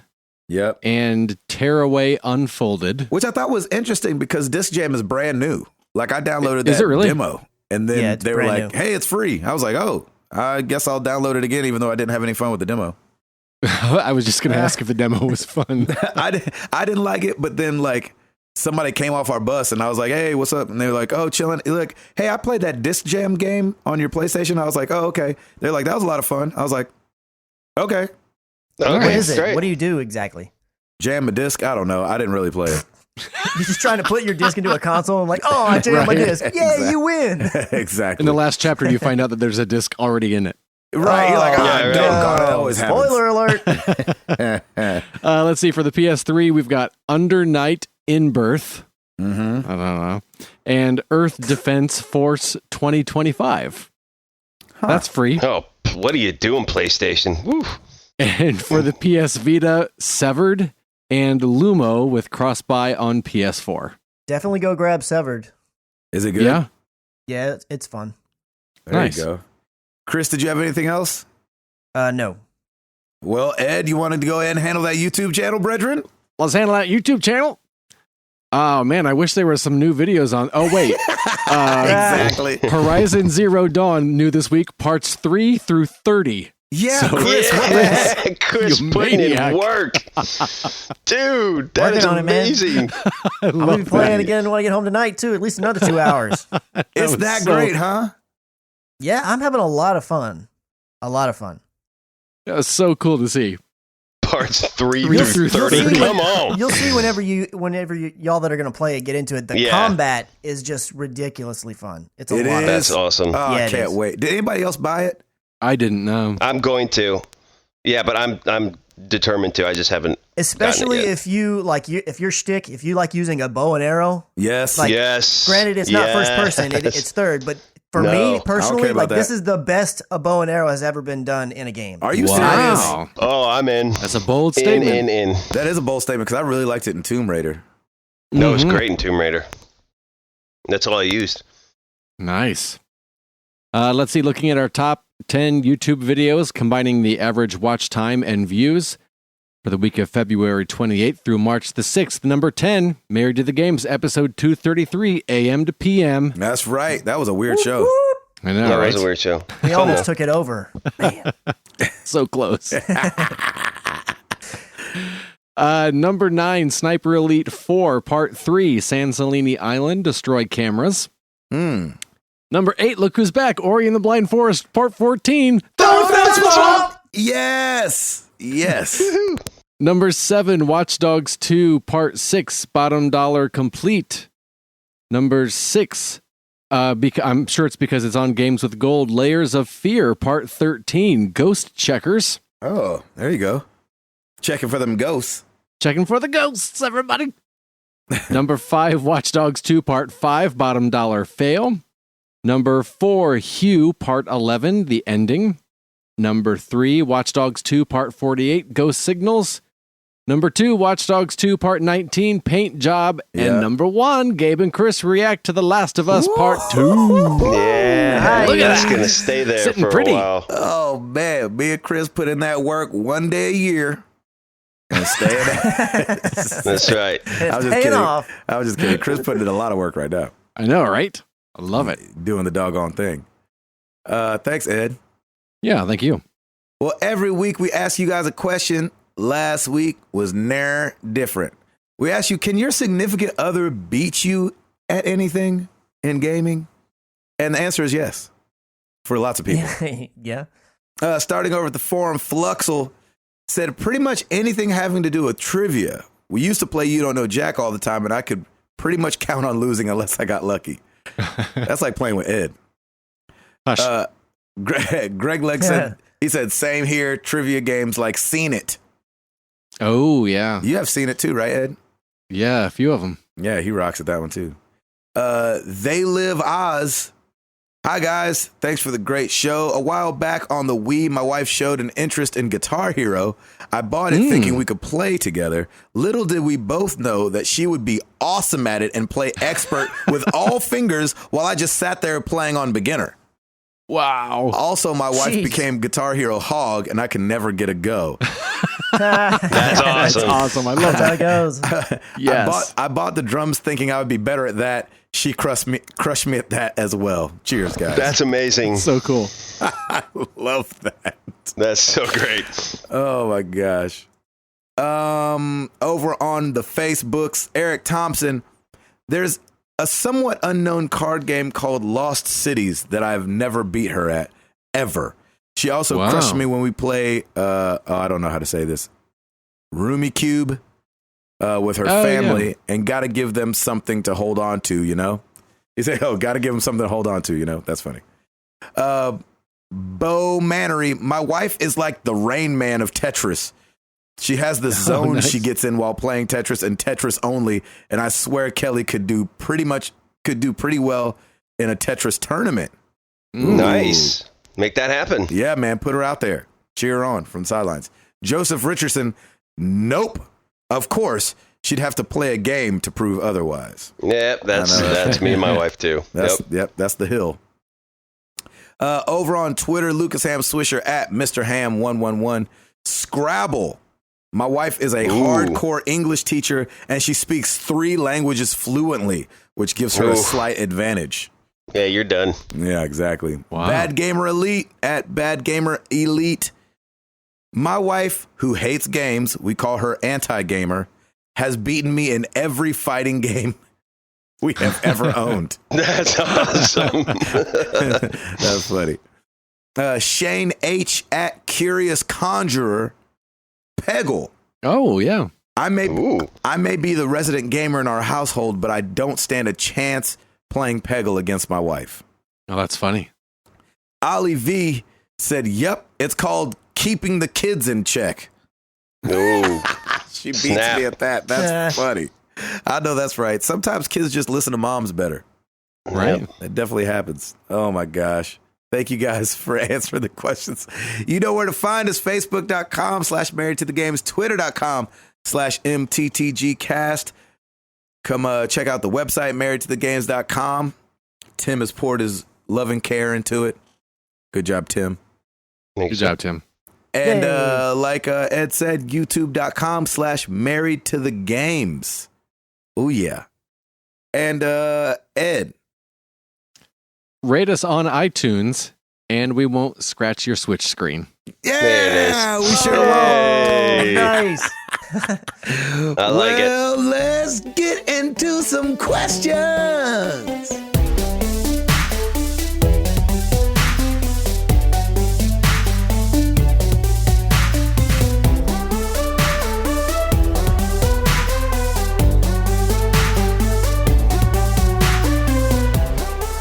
We're going to start with some Facebook. We're going to start with some Eric Thompson.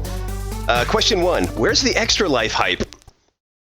Oh, yeah. We need to get back. We need to do that. To that. www.extralife. Extra-life.org. We need to do that really bad. Yeah, we need to start jumping on that again. I'll look into it because I think I've got the account. It's still so confusing to me, the website, like how they do the teams. Eric's gonna help us. Though. Yeah. Okay. Help us out. All right, help us out, Eric. We got this. Yeah. We need to start question the number hype. 2. Do any of you cook? Enjoy cooking for the family or yourself? If so, what's your go-to or family favorite meals? I think I remember hearing about someone on the show trying Blue Apron. If I am remembering correctly, how did that turn out? I was a cook for all of my college years, but have given almost all cooking responsibilities to my wife, who does a bang-up job. Hope you're all well and blessed, and a blessed Lent to the whole MTTG family. Thank you, sir. That's awesome. That's yes, awesome. we are. We should be sponsored by Blue Apron at this point because I use it all the time, and I've done most of the cooking with the Blue Apron. All 3 of you guys stuff. do it, right? It is awesome, man. It is great. Yeah, we switched to HelloFresh, and it's pretty much the same. And yeah, I love it. It's a lot of fun. Any reason you switched? We were just wanted to see something different and see what they had, and yeah.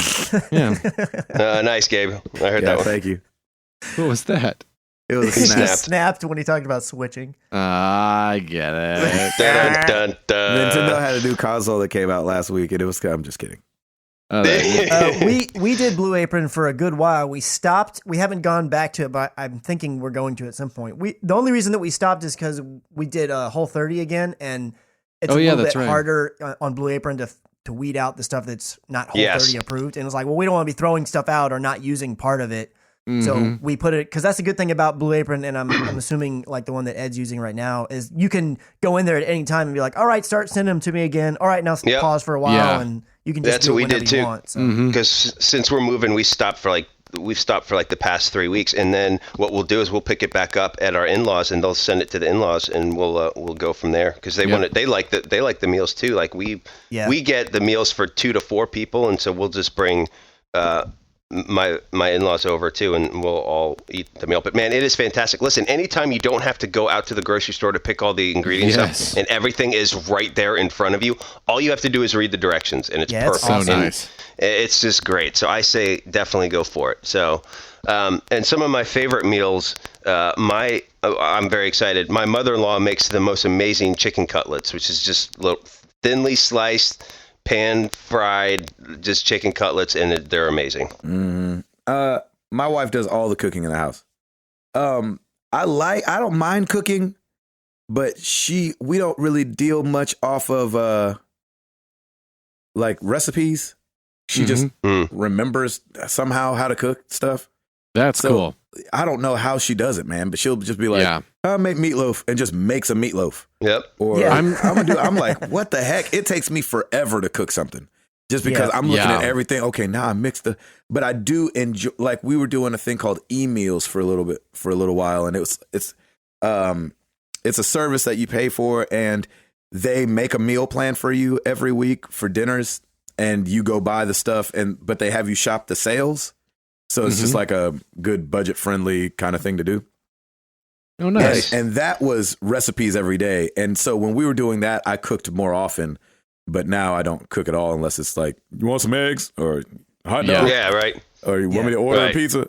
I'm really good at ordering pizza. Yeah, I'm really good at making reservations. Yeah, exactly.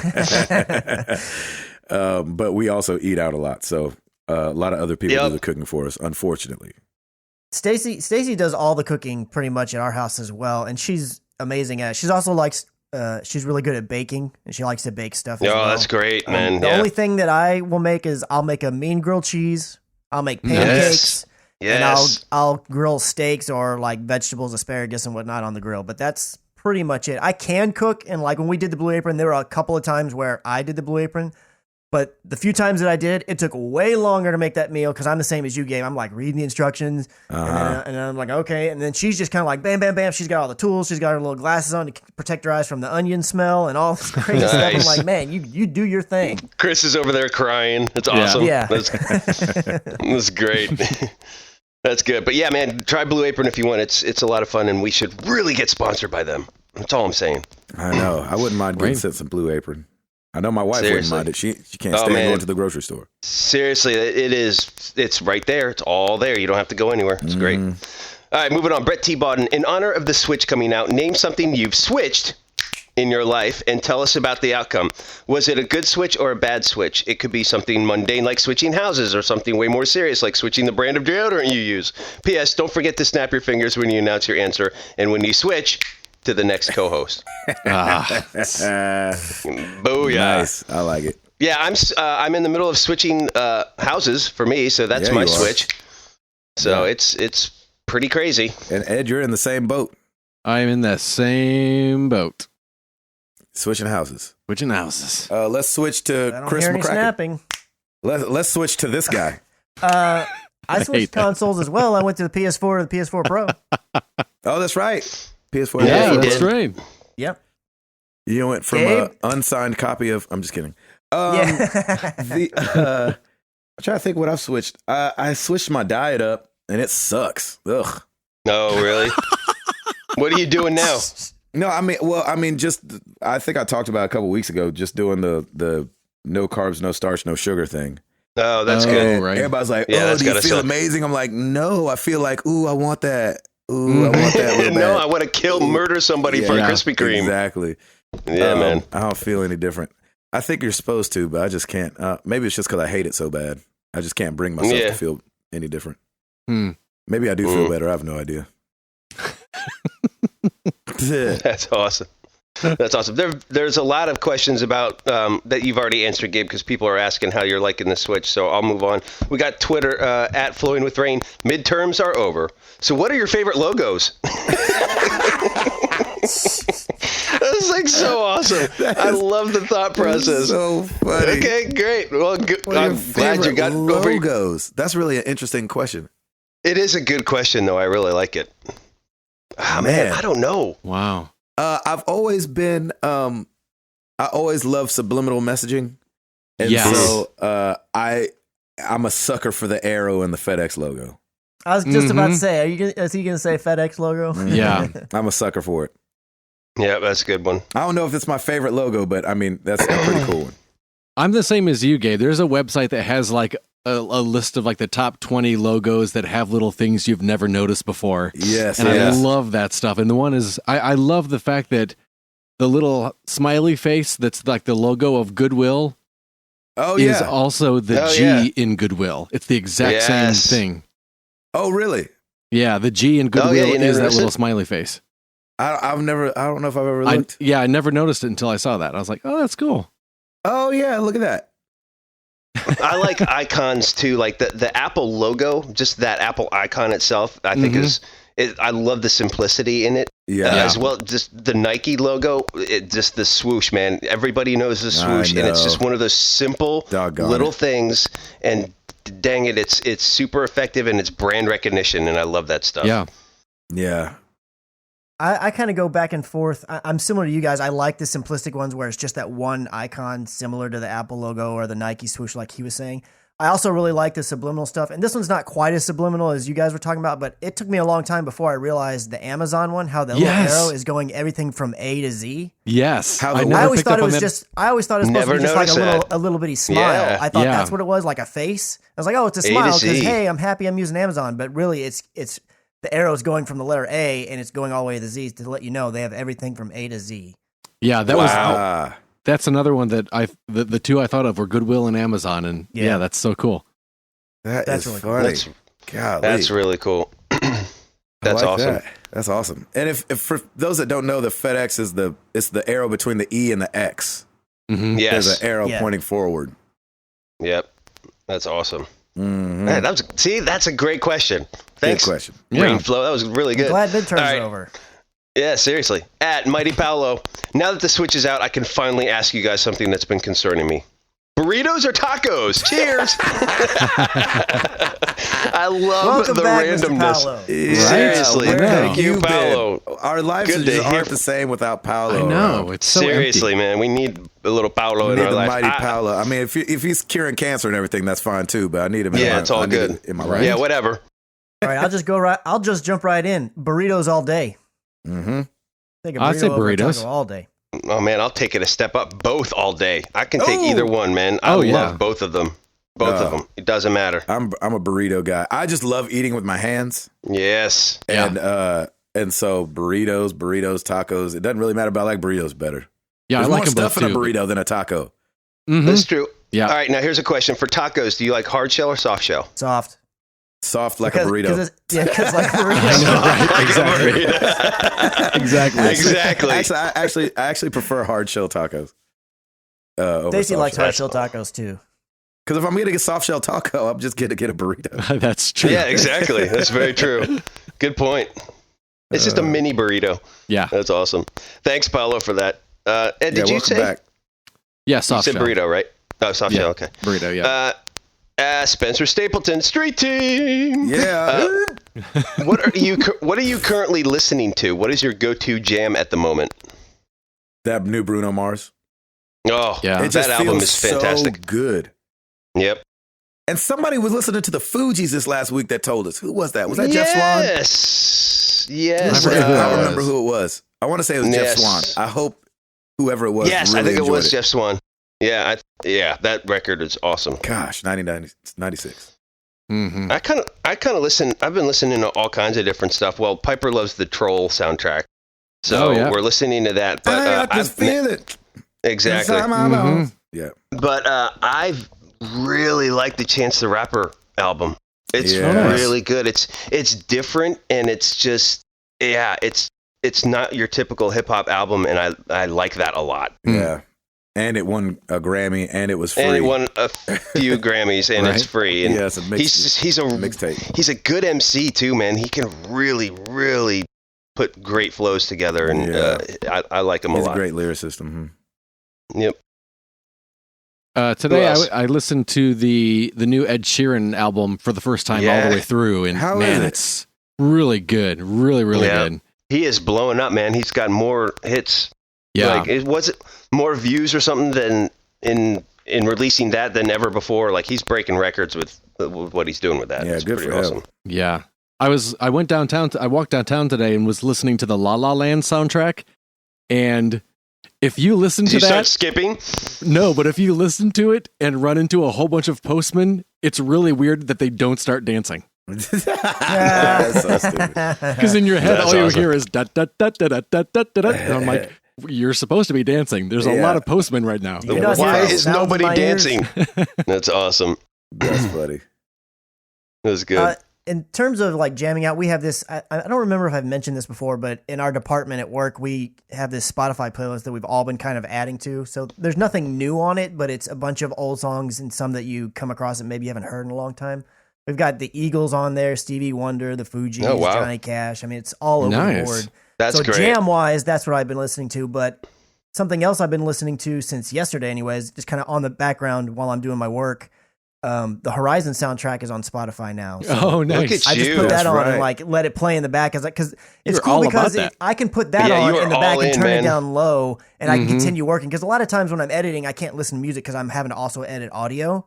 Right. But that right. because it's just kind of like background music, I can put it down and put it low and it's been working out real well. It's not really That's awesome. jamming, but it's been working out well. I love that you're all in with this game too. It gets me Yeah, excited right? because It's so then cool. then I know I'm going to love it too. So I don't want to sound too fanboyish for it, but I'm enjoying it a lot. no, that's great. You can be a That's fanboy. awesome. It's okay. There's no harm in that. All right, final question. At Bad Gamer Elite, I love doing screenshots of most games I play. What game scene is the number one screenshot worthy in your book? Ooh, wow. Great question. You know what's funny? When I usually do screensavers on my computer for the games that I'm currently playing, like or I'm anticipating or excited to play. So before Dishonored 2 came out, I have it's actually still my screensaver because I haven't really played anything beyond that. But that's my screensaver for my laptop right now, and I'm probably going to grab like a Horizon coming up because that's the next game I want to play too, or something down the road. But it's funny, I don't usually do screenshots on my consoles, but I'll do a screenshot for my laptop. Interesting. I don't take screenshots. Yeah. I typically don't either Um, because I want to play the game. but I know a lot of people make some pretty amazing. I would think. You say scene? Yeah, he 'Cause- said scene. Like, what's the What game most- scene is the number one screenshot worthy in your book? Oh, okay, there you go. Man, I that's don't a know. tough That's one. hard. Yeah.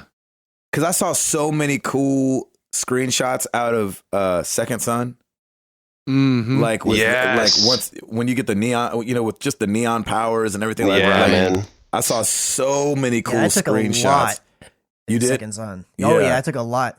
Probably Second Son and Uncharted 4 are the two games I did the most, and I still may have done more in Second Son. Wow. Mm-hmm. So I'd have to say Second Son was. I know that's not a scene, but the most screenshot Mhm. worthy. Even though Uncharted, I'd be playing and people would be in the room. They'd be like, "Gosh, that looks good." You know what I'm saying? I mean, Yeah. so that got Oh, the most yeah. reaction. Yeah. With scenery, but I think most recently, one of the screenshots that I would probably keep because it was so powerful was The Last of Us Part 2 when you see the Firefly on the logo on the stop sign. Oh, Because right. that's why, honestly, That gives you chills.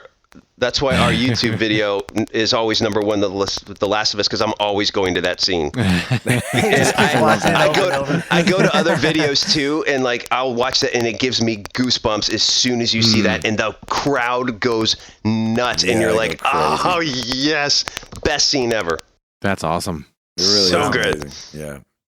There was a scene in Uncharted 4 where it's after he recovers from the boat crash that happens in the beginning of the film, but it's the game. Yeah, close enough. I know, right? And later on in the game, it kind of picks up there, and he is up on the mountain and the sun is setting, and it's a beautiful scene. And I think that's really good. But I think my answer is actually going to be any point in Firewatch you could take a screenshot, and I would love it.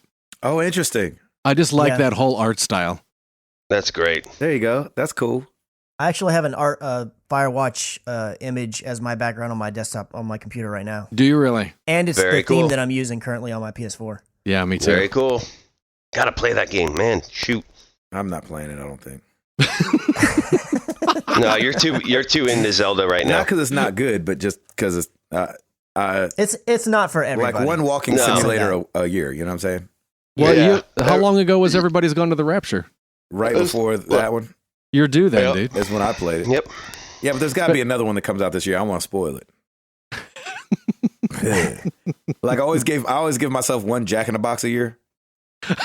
Oh, nice. And like I wouldn't want to eat Jack in the Box in February because I would have You gotta wait the whole rest of the year. Right? That's too early. That's hilarious. It's too early in the season for that game. Exactly. Do it right in the middle of bathing suit weather. That's awesome. Did everybody answer that question? To the best of our I think abilities. so, and that's it. Thank you, everybody. Oh, Yeah. nice. Good Thank questions. you guys. All right, this one's kind of hard.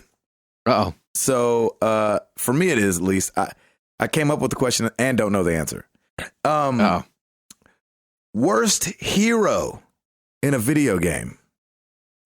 Worst hero Please. in a video game. I know who you're going to say. Connor, Assassin's Creed 3. Gosh. That's how you're gonna That say whiny little turd. Yes. What do you That guys was easy think? for me. Yeah, I knew it was going to be easy for you. Go ahead, Ed. I'm gonna go with the lead, and I'm sure I'll get oopsed for it because it's a critically acclaimed game. But I'm gonna go with the lead girl in Life is Strange. Oh, didn't like her. She got on my nerves So bad. so bad. And maybe it's because I'm not a 13-year-old girl. But it's just like, oh, stop whining. Shut up. Yeah. Get on with Nice. it. You did not like that game. I did not. I just don't like adults trying to sound like teens, Yeah, it's rough. both in writing and voiceover. I was just like, ugh, Yeah. I don't think they talk like that. Chris? I can't think of just a flat out, like, I feel like this is the worst, similar to how quickly Donkey Ed Kong? and Tim did. Donkey Kong. Donkey Kong. Well, but I mean, he's just not Zelda. for me. I mean, I don't think there's anything Well, particularly this is bad all with him. opinion based. This is not Yeah. fact based. There's no facts here. There's no facts here. You can't get oops for your opinion. Yeah, you can. Oh, no, I take that back. No, you can. Have you not heard of our stickler oops out there? Yeah. We got a lot of Never those guys. mind. I immediately, I'm going to get oopsed on that. Yeah, I got oopsed on a tweet today when I was like, I was surprised at this. And they were like, nope. And I was like, and I was.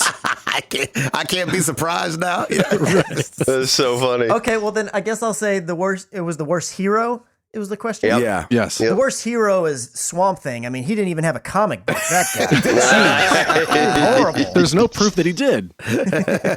That's awesome. That's really awesome, funny. Chris. Man, when I saw that comic the other day, I was like, oh, snap. I just randomly pulled it. I wasn't even looking for Swamp Thing. Yeah. I just randomly pulled it up, and I was like, Yeah, oh, that's snap, hilarious. it's Calling Swamp you. Thing. Yeah, it I was. saw the cover and I was like, oh, that's why I've never heard of it. It looks horrible. Yep. I actually did like the Swamp Thing movies when I was a kid, though. Yeah, I did too. I didn't like and Matthew's gonna be mad at me because he said I need to give Mario 2 a break. But I did not like Luigi in Mario 2. The way There he you jumped was so weird to me that I could never like play as him. I always went the easy route and played as Princess Peach because she could float, so she was the easiest to control in the game. But the way Luigi was in Mario 2, I did Really? not like him at all. No. Let us know who you guys think was the worst hero in video games. There's got to be some better answers than ours. We knew that Router was going to say Connor. We knew that. Yeah, you did. That was a good Yeah, one. we Ed Yes, you said, did. though. That was a good one. Thanks. Because I feel like that could make sense. And there's got to be another one that I'm thinking of. I just can't. I mean that I would think, but I I just can't. I'm think sure of one. later today I'll think of like 3. I'm- Gosh, I yeah. said this. I know Exactly. Was there a Metal Gear Solid person that sucked? I mean, Raiden, a lot of people didn't really care much for Raiden, but it's only because they wanted to play as Solid Snake. I didn't think he was that bad as a hero. He was all right. You know So who I I'm don't- going to I say?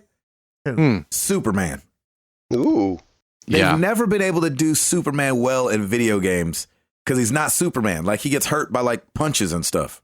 Yeah. Right. So I'm going to say Superman in video games has been the worst hero because he's not Superman. He gets hurt by too easy of stuff. Everybody's just got freaking Krypton coated everything. Yeah. I doubt it. I just love how readily available Krypton is. Kryptonite is. Yeah, Kryptonite. sure. Yeah, Kryptonite. Oh my gosh. Okay. Let us know. Use hashtag MTTG episode 234 in the books. Oh. Wow. Yep. Ah, man. It's still morning. Yes, it is. Yeah, we didn't get to AM PM this one. Nope. All right. Well, I'm Gabe Patillo. Let's end this thing like Bob Ross, shall we? Seriously. Let's do With a that. happy little cloud. A happy We'll little just podcast. put this a happy little, Yeah. happy little guy. I'm Gabe Patillo, and that is Tim Router right over there. And we got a happy Good little evening. Ed Placencia. Hi there, everyone. We got a little red-headed Chris McCracken. Oh, look at the shade of red on that beard. I love it so much. Just a little. Ooh, let's get a little burnt orange in there, shall we? Mm-hmm. Yeah. Yeah. And we are married to the games, Oh. Yes, we are. and we're about this thing. Peace!